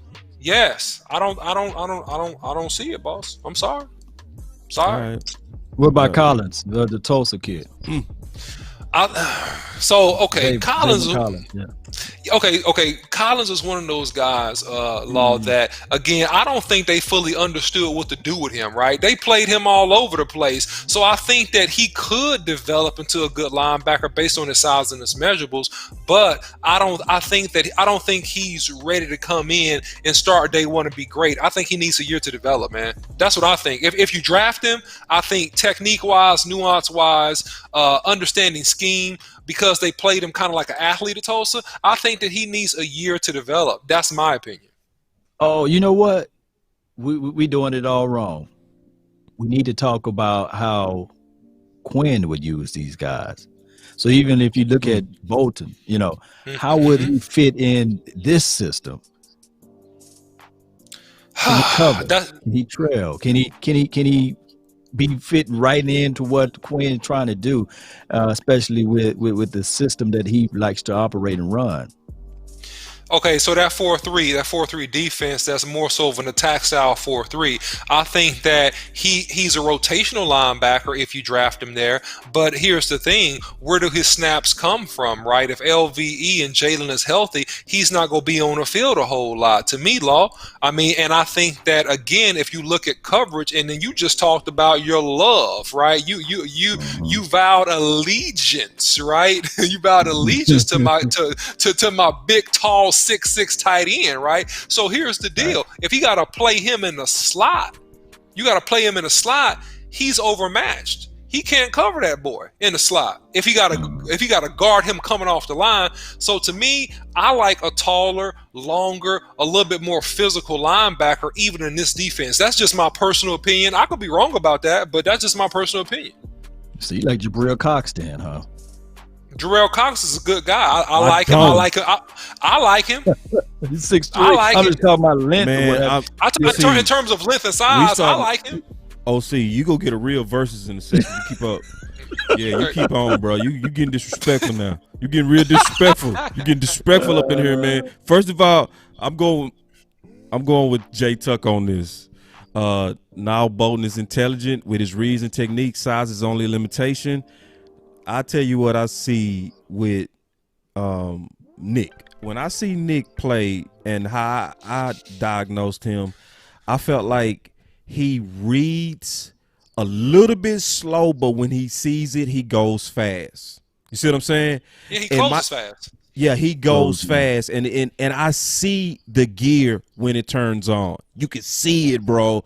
Like, if he can get just a little bit faster at seeing it, you got something with Nick, bro. I think Nick is one of the sneakier people that would be a good pick, even in the second round, bro. Like, and I mean that. I think a solid pick would be Nick Bolton, because at first, OC, I'm being all the way honest with you, I didn't like him when I first saw him. I'm just like you. I was kind of man, right? Like, man, but I start looking at him a little bit closer, and I start seeing his closing speed when he diagnosed it.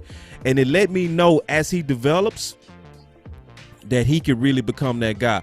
I'm out on Cox. Cox not even in the Boss Cowboy guide, because he not even in the book.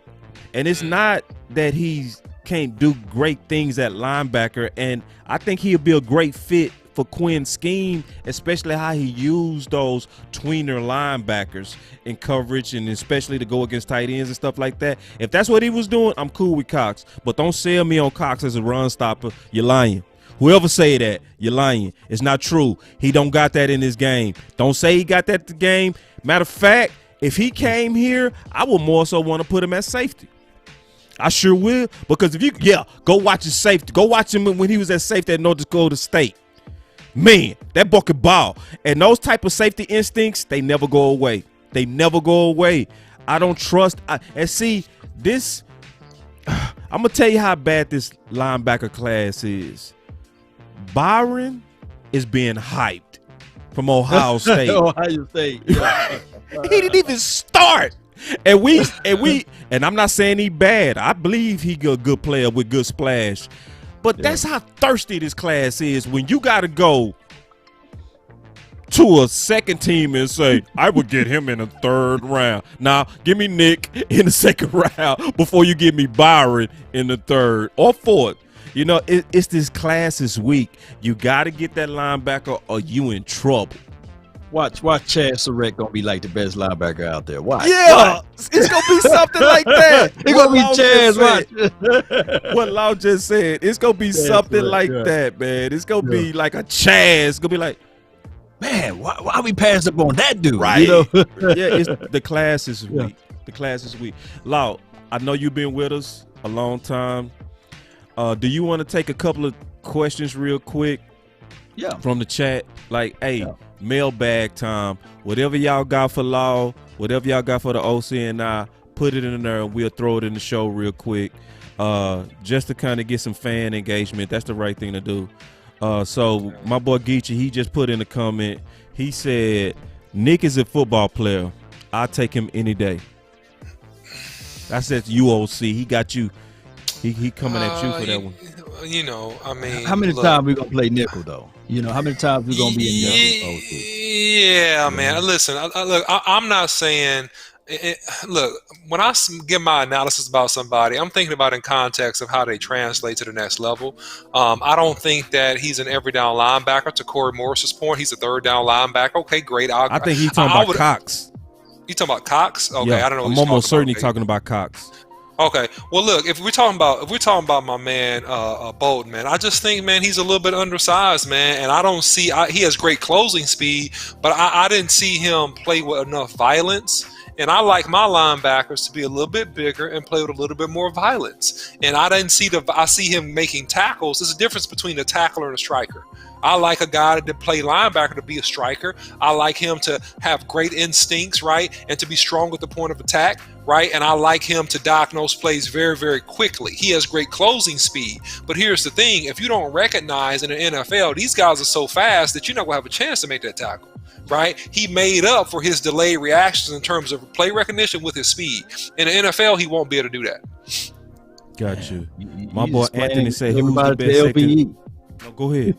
No, it sounded like he was talking and describing LVE. LVE, I love what he can do in the passing lane, but sometimes he would see the player catches the ball like in the flats, and then he would go chase. You know, I want, like you said, linebackers to diagnose, see, read, react, explode. Yeah. When they see the play developing, that's why I was like, hey, I know a lot of people said the other kid is long in the tooth, KJ, right? Yeah. Yeah, they said he's long in the tooth, man. He ain't gonna do. But when he sees the play developing, like those screens, those bubbles, he's gonna just go ahead and explode. What I see a lot of our linebackers doing, Jalen included, and as well as the LVE, they like to see, okay, player catches the ball, turn up field, then they go and attack. I want that linebacker to just be like a what is it, shark with blood in the water. I want them to go ahead and explode. But go ahead. Real quick, I want to take this question. My boy Anthony Terrell said, who's the best safety in the draft? Now, I'm going to tell you, I'm looking at the chat. It's everybody saying everything. That's the problem with safety. It's everywhere.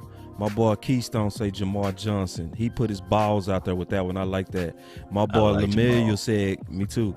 I like Jamal Johnson. Like y'all keep saying it. Ooh, if you go watch nobody can watch him play that Ohio State game and don't love him. You just can't.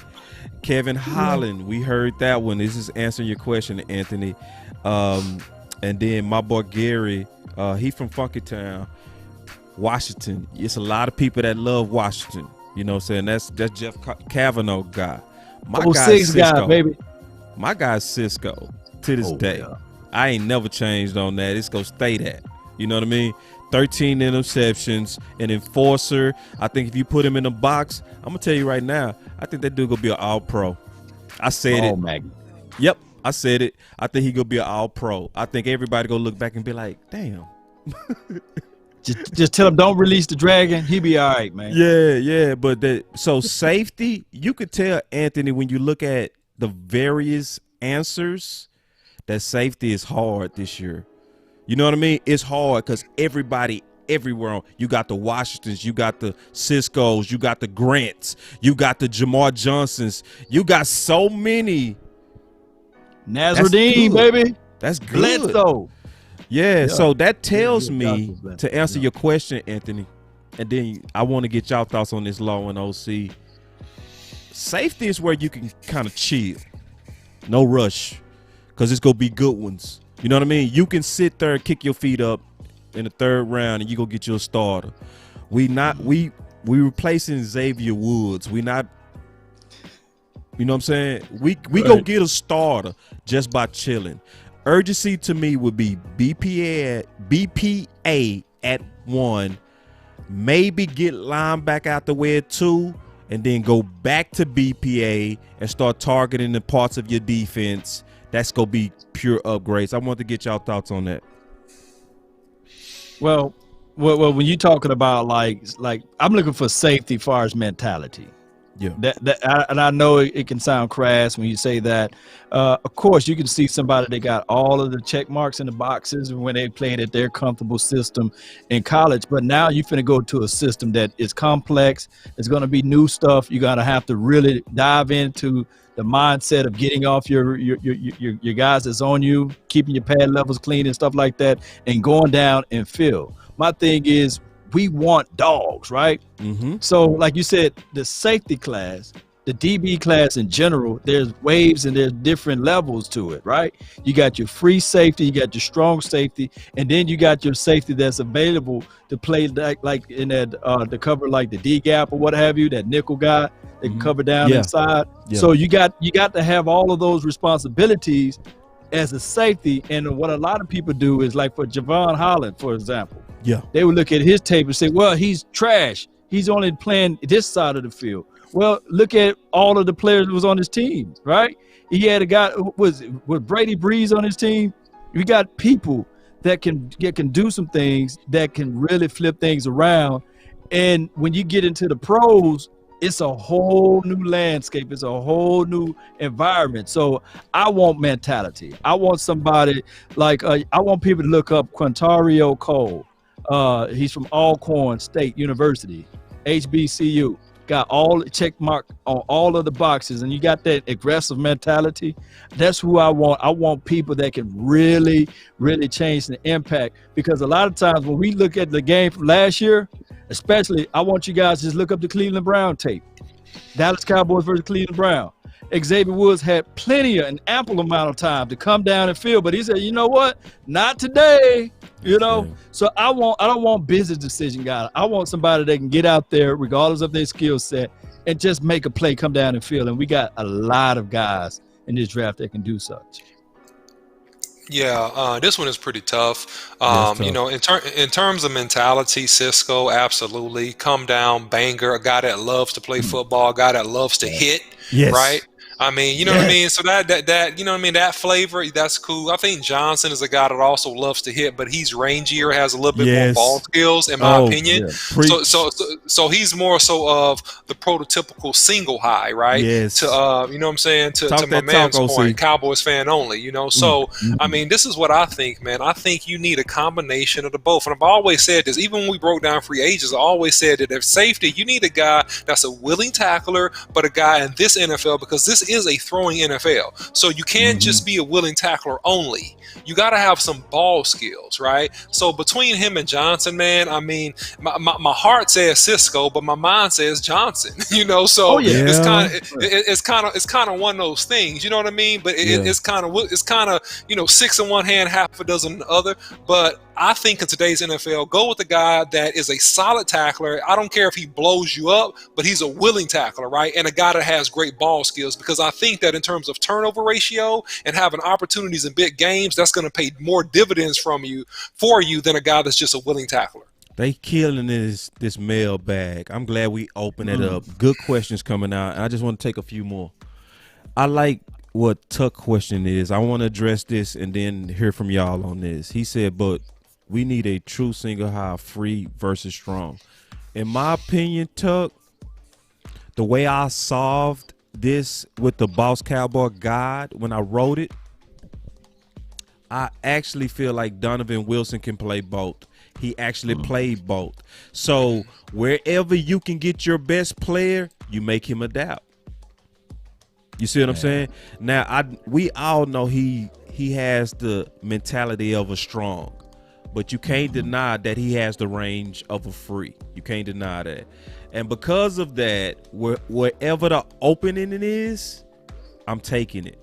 So let's say if it's a run and only Holland is there, and you know Holland is more of a free than a strong, you take him. And you know he go play more free than strong.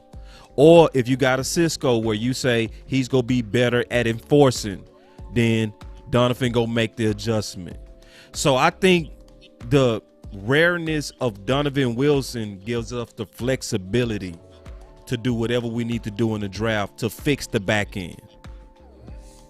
Yeah, and I don't want people to sleep on Morridge though. You know, Trayvon.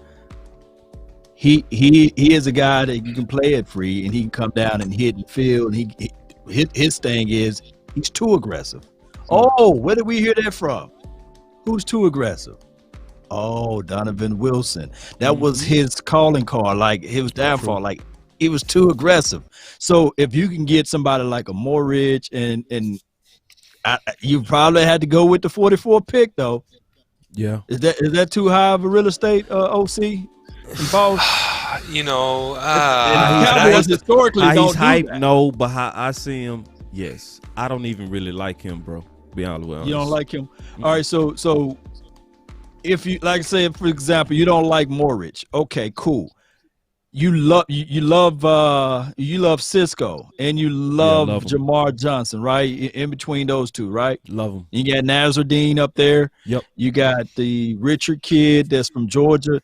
You got a lot of safeties. Yeah. Where will you go?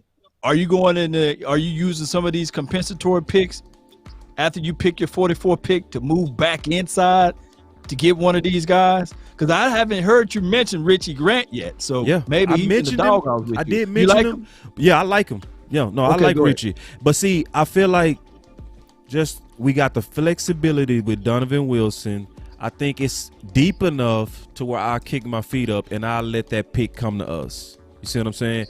There are other picks that I feel like we need to go get, like linebacker, like get that out the way. Because if you don't, we gonna be in trouble by round 3. It's gonna be like, damn, Lamb, what's left? You know what I mean? But safety to me is gonna be like, oh damn, we still got Holland, we still got Washington, we still got Morridge. He could likely be gone because he's hyped. You know what I'm saying? But notice you ain't hearing him no more. You're not hearing you was hearing, what about him in the first? Why we not hearing that no more? Film caught up. It always catch up. Right around this time, cats start saying, who? nah. What about Talano? The kid from USC. It's a no for me, dog. 250. He's a no for me too, dog. I don't see it translating. I love how he play football. A little bit too little, too late for me. I don't see that game speed translating. He kind of look like, and I'm just telling you my assessment of him, I see kind of like a Wilcox, where you loved him, but you also recognize he was a step too slow. Like, you know what I'm saying? Like, Wilcox come down there and bang you. Bye, y'all. But then he gonna give up an angle in the first down. You know what I mean? So when I look at these guys and I evaluate them according to the Boss Cowboy Guide, that's one thing I always do. I look at these guys and I say, who's gonna make the transition? That's also why, not hating, that's why I kind of doubt Pitts. It's like, you said it, because I know you're a film guy, Law. He rounds off his routes. He don't get clear separation. Will it translate? I ask that question with every candidate. I put that with every candidate. Will this guy translate to the league? Will this good college player translate? I don't think he will. Well, did you like him? I mean, because if you like him, fight for him. I mean, it's one of those. Well, no. What you talking about? I'm talking about Talano. You know, you talking about? Yeah, he's a violent tackler. When you look at his game, you can enjoy like the hitting part of it and his mentality. He fights. I was talking about he's mentality. Yeah. I want somebody that. And I could be wrong. It's just I want somebody to go down there, boss. Yeah. And hit where it is cologne. You know, all on the face. Get down and nasty with it, and that's what he brings to the game. Like, oh, you come across the middle, come back again. Watch what I do. And he can get the ball. He had like 4 or 5 interceptions. No, he a good football player. He is. I'm just telling you how I chewed it. I'm not sure if it translates. And if I ask myself that, I don't put you in my God. I don't. If I don't have that answer, and I'm not saying he's a bad player, I'm not knocking your analysis. I saw it different from OC on Nick Bolton. One of us could be right, one of us could be wrong. We just got the balls to put it out there. I wanted to take this one to OC. Jay Rich said, you aren't nervous about the Cowboys historically failing defensively in the first?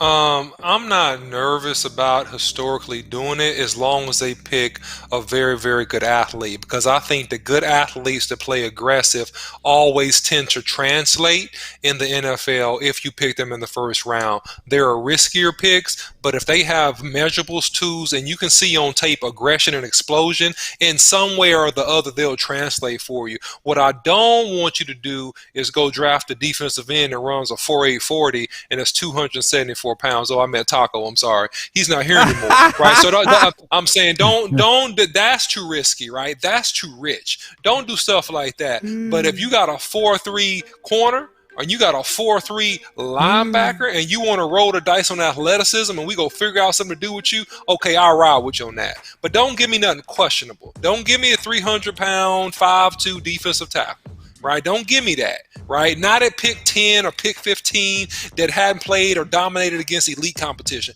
Don't give me that. Give me something that I can work with in terms of that's going to translate to the next level. That's all I want. And I think they'll be okay. But really, I think that the best player available will end up being probably a defensive back or offensive lineman to pick 10. That's how I'm seeing this thing shake out. Gotcha. Naturally speaking. Oh, okay. I feel exactly what you're saying on that. Offensive lineman or defensive tackle. Or No. Defensive cornerback. Defensive cornerback. Yeah, I meant to say. Yeah. Cornerback. Yeah. What you got on this from Jay Law? The Cowboys suck drafting defense. Oh my goodness. Well, it's a. I'm not going to say it's a circular argument, but it's one of those things. Whereas it's just like this. When we think about the Dallas Cowboys, we think about the defensive coordinator, right? Mm-hmm. They didn't have a Quinn, and I'm not trying to put Quinn on his pedestal because he still got to show us something. Mm-hmm. So the past was what we had: Rob Marinelli. We had a sample size of Chris Richard, which his first year he did change some things around, and then before Rob Marinelli, we had just misfits of different guys.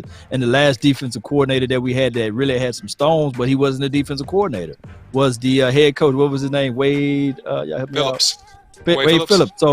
So I think that the Cowboys just didn't really have that guy that can educate and elevate as it relates to the defensive side of the ball, and we never really valued positionings like far as the interior. So far as looking in this draft, we have every chance and opportunity to correct what was made wrong, right. So I'm going to give them a mulligan for all of the other years. Let's go ahead and this year figure out who can be the best player available, and the strategy part of it. If they go get an interior guy, I can say, okay, that's page 1 of heading in the right direction. So let's give them a chance. I don't think we suck at drafting D. I don't. I think getting Donovan Wilson in the 6 is good. Mm-hmm. I think Jordan Lewis was good. I think Tank was a good draft. I think Byron Jones was a good draft. I even think Taco was okay. because Taco didn't become Taco until year 3, which was expected for a defensive end, right? You don't really start seeing the best of your interior guys, defensive linemen, until year 3. And he had about 7 sacks year 3. You know, so I don't think we suck. I think we can do better. I think LVE was a damn good pick if he could have stayed healthy. Like, come on now. Like we was all drinking the Kool-Aid on LVE early. And we was also liking Jalen before last year. Nobody said a word when he got paid. Nobody doubted his money when he got paid. It was last year's where the complaints happened. But before that, y'all know y'all was sharing the memes with the Predator and the Wolf Hunter. Everybody was Boy, I got the butts. So I don't think we suck. I don't. Yeah, I trust Will McClay. I do. I trust Will McClay. I trust Jerry and Steven on getting guys in the building. I just don't trust after they get in the building. Yeah, I don't know though. I ain't with you on that Taco Charlton, because the largest jump for a player is for year 1 to year 2, and he didn't have really an explosive year 2, which is what had him on a bubble going into year 3. And so his productivity was so low his first 2 years that even 7 sacks wasn't enough to keep him from getting traded. So what I think is that, and the fans are making a good point when they say this, you got to draft somebody. This is what have you done for me lately? But NFL, somebody said, Jerry Glanville, old Falcons coach, said it means not for long, right? So you got to come in here and you got to show something. Them first 2 years, man, you got to show something. You can't tell me that three-year speech, because, bro, you're going to be on a trading block, or we looking to draft somebody to replace you. You got to show that you can be a starter and be a great contributor, man, within your first 2 years. And that's just, unfortunately, I don't think it should be like that, but unfortunately, this is the high-stakes game of the NFL, man, and that's how it is. Well, let me ask you this, though, OC. Disrespect my boy Taco like that. You're not going to do it, OC. It's the truth. Not in me giving you break. The I'm not going to truth will let set you you do free. that. Because first of Round all, one. he didn't have no slump. Let's be clear on that. He suffered from the politics of the Dallas Cowboys, because his year 2, he didn't get the snaps. Let's be honest. That's when Gregory came back and they just inserted him into the starting role, and he didn't get no snaps. He didn't get his developmental reps. He had a rebound quality rookie year his last 8 games, and they didn't let him build on that, OC. And then it was after we let him go that we saw the 7 sacks. And remember, his year 3, he was the preseason player of the game 3 weeks straight. And we let him go, bruh. Thank you for tightening me up on that, okay? And then you too earlier, Law, on that player. Thank you. But listen, here's the deal. Here's the deal. When you are drafted in the first round, Boss Cowboy, that comes with a certain level of expectation. And that's what I mean when I say don't reach on picks. That's exactly, and I think that's what, and that's what the fans are talking about. Because you hit Taco, and I know I stand by myself on Taco, but I'm looking at Taco right. Taco got that Jordan Lewis, Rico Gathers, early Donovan Wilson treatment, where they should have been on the field and they took too damn long to put them on the field. That's what was happening with Taco. But Lau been here a long time, man. Listen, Lau, we gotta get out of here. Cash out. Let's bless Lau. Tell these people how to bless them. And then if y'all got something super fire in that mailbag. No, we gotta get out of here. Yeah, we gonna get out of here, man. We don't want to overwear our welcome, man. The man working late for us. So tell them, where can they find y'all at, and also, how can they help you and all the content you're doing? Oh, well, LAWS Nation is where you can find my content on multiple platforms, on Twitter, Twitch, Instagram. I got 2 YouTube pages as well as Facebook under that handle. So just type it in, you'll see my face, name, and logo there.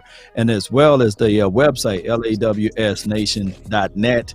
and you can go there to support. Now, the Cash App, we are in the business of receiving to help elevate the nation. So the Cash App link will be LAWS Nation at Cash App.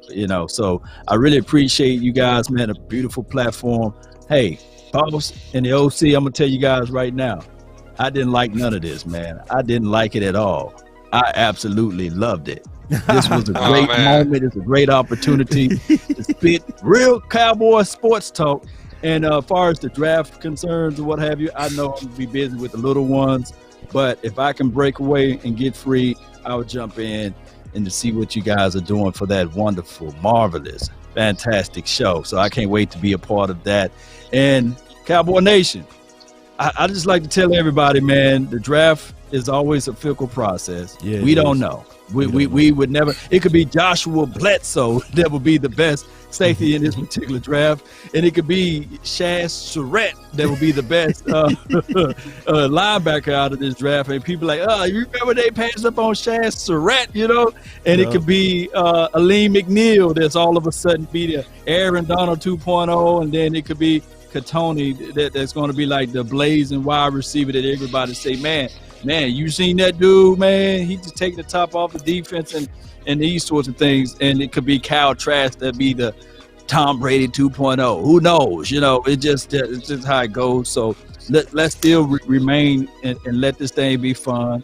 I believe in the hearts of hearts that anybody we draft out of this offensive line crew, they can at least block better than Terrence Steele, right?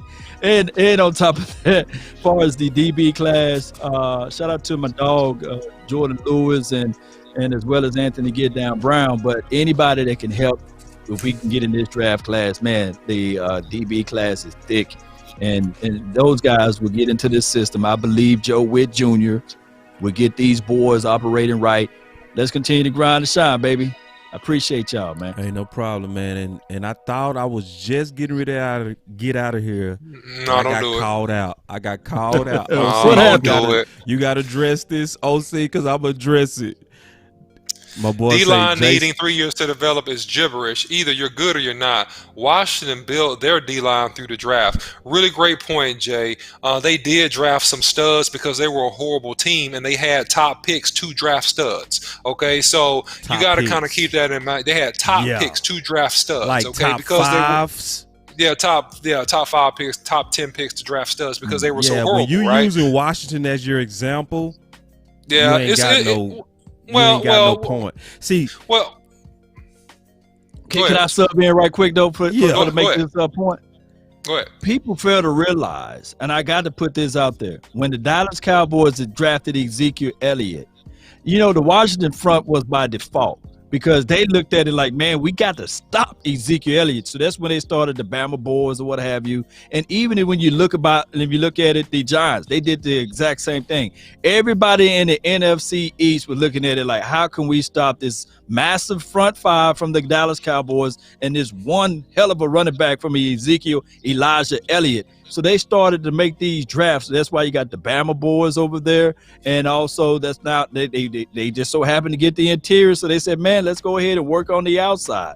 And that's why you got the Sweats and the other kid. So it is what it is. It looks good by default. But right now, damn it, they got a good front. They do. They got a good front. And they got a hard nose. They don't got no soft nose coach. No. They got a hard nose coach. Who fought through cancer, and he's not going to give up. I'm telling everybody right now, I can't stand the Washington team, but they coming. They ain't going to be sleeping behind the wheel. So we going to have to be on our A game. And as well, we can't sleep on the Giants. They was top 10 defense last year. You think they sitting back looking at this situation saying, all right, cool, we're going to lay down? No, this division, everybody like to say this, OC and Boss. Oh, y'all play the trash division. But this division, we play each other tough. Gritty. Yeah, and so I want to, talk to my boy Jay just real quick. Cool with Jay. But just look at the patterns of the Dallas Cowboys. When did Tank go off? He didn't go off instantly. He went off year 3. When did David Irving go off? He didn't go off instantly. He went off year 3. When did we get the best of Jones as an acquisition? Year 3. When do most people get their real man weight year 3. Like there's a long pattern of getting the best. When did we see the best out of, who did you name earlier that you said went to the Raiders? Collins? We didn't see the best. Malik Collins, we didn't see the best of him to year 3. The trenches is where you really got to get your man body. Just to be honest. That's true. You do. Like Gallimore hurt himself by running that 4.7, getting all slim and trim.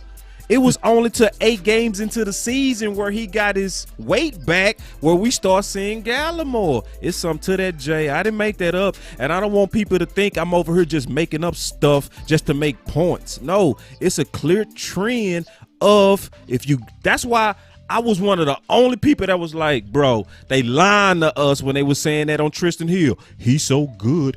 We don't need a safety. I said, y'all putting way too much expectations, because name me 1 second rounder in the last 20 years. No, give me 3 that was instant impact. You won't find one.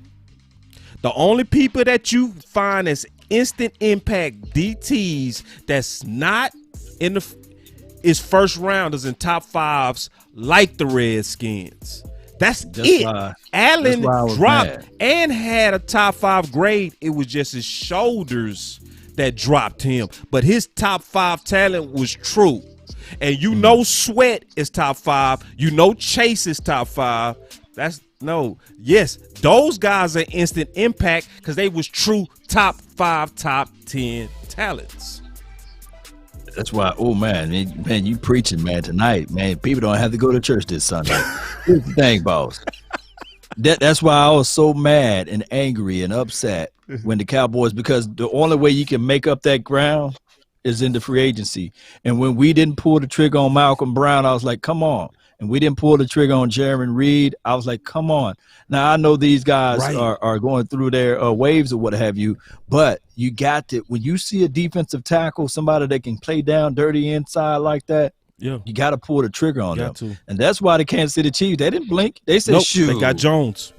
We got Chris Jones and Jaron Reed. They got watch. Now, I don't want to hear this. Is Taco still playing there? Yep.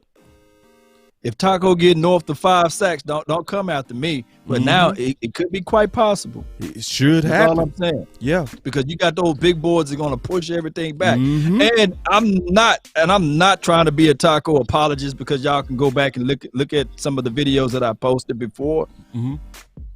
What hand are you, boss? Are you right-handed or left-handed? Right. If I put you in the left-hand situation, can you produce just as much as you can do on the right-hand side? It's going to take a while. It's going to take a while. What position do Taco play, and what position do D-Law play? So D was on the coming same side. Yep. Hey, if you look up, just not even a trick question. All you guys got to do is just go to NFL.com, type in Cowboys. If you got the NFL All 22 Game Pass, go and look at all of the sacks that he generated, all of the sacks he got. It was on the side that he belongs on. Right. You see, they try to put him on the other side.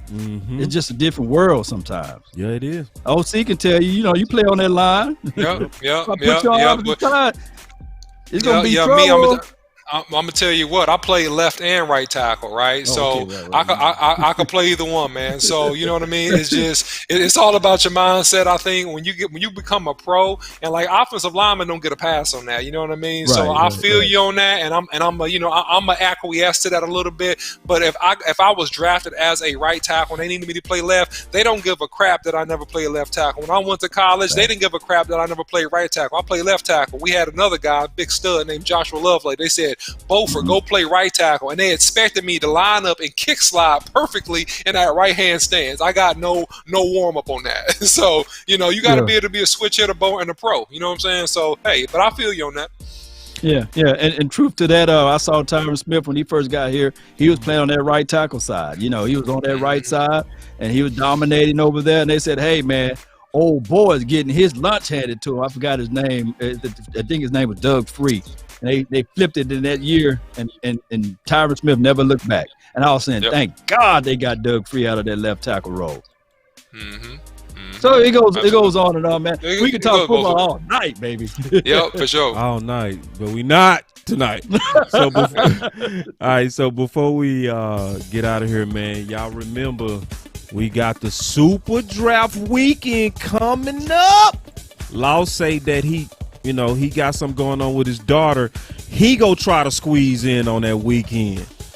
I mean, it's gonna be worth it. Like everybody making room for all of us to come together and really rock this draft. This is gonna be one of the places to be for sure. What you got on that, OC? Yeah, listen, man, one of the hottest draft shows you go see, man. Forget it, all the big networks. You need to follow us. Put it in your calendar. We going to have the whole BCS family there.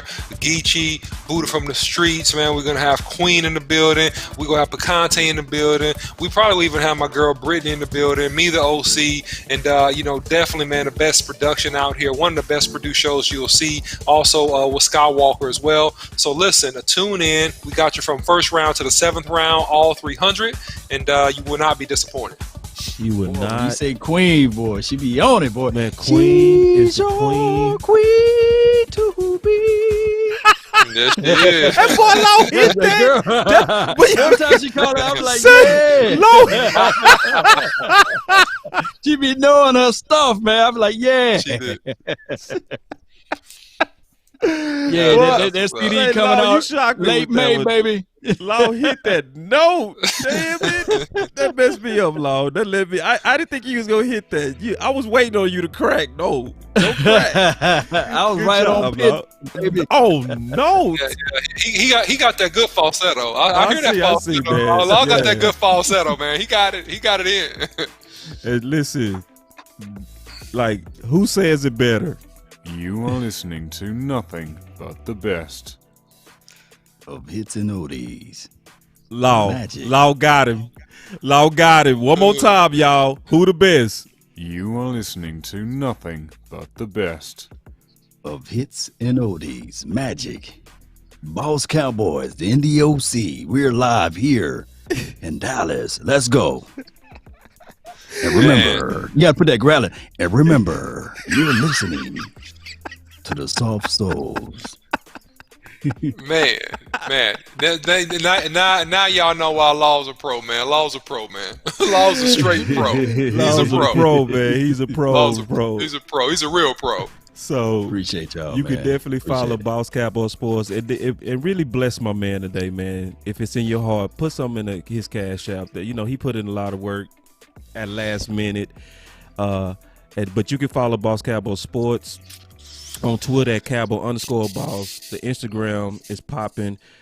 I'm proud of YouTube. YouTube is actually starting to take over Facebook, which I'm shocked. Like, wow, we had a major lead on that, and it's YouTube is starting to take over the game now. So I would say go both. Go make sure you subscribe and do both, like for real. And then if it's in your heart, also definitely throw some dollars in the Boss Cowboy Sports. Law will tell you. Just look at his set. Look at his set. Look at his mic. Look at everything that's going on. Look at the OC. It's a major investment to do high quality podcasting. Now, everybody can do podcasting, but everybody can't do the quality to the Law level, to the Boss Cowboy level, to the Steel level, to where you get literally radio voice, radio quality, content, passion, knowledge, all of that. So y'all just help us out on that so we can continue to do this. And Law, don't go nowhere. We'll just, chop it up once we wrap it up. But did you have anything else, OC, before we close out? No, that's it, man. Just follow, share, like, and comment. Also, do not forget to put on your notification bell icons on YouTube and also on Facebook. So anytime we go live or we got a show coming, you see what's up. All right. So click, and you'll be in the mix, man. You can follow me on my page, The OC, and also CB The OC on Instagram as well, and The OC on Twitter as well. And I'll be dropping more content and building in steady on my page. But follow, like, share, subscribe, Boss Cowboy Sports. Yes, indeed. Thank you, Law. We doing this again. You know that we got to do this again. It was fun, and we gonna keep doing this, man. But until the end, don't go nowhere, Law. But everybody else, y'all stay up.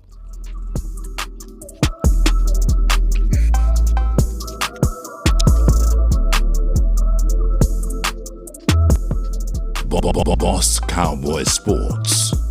where your voice matters.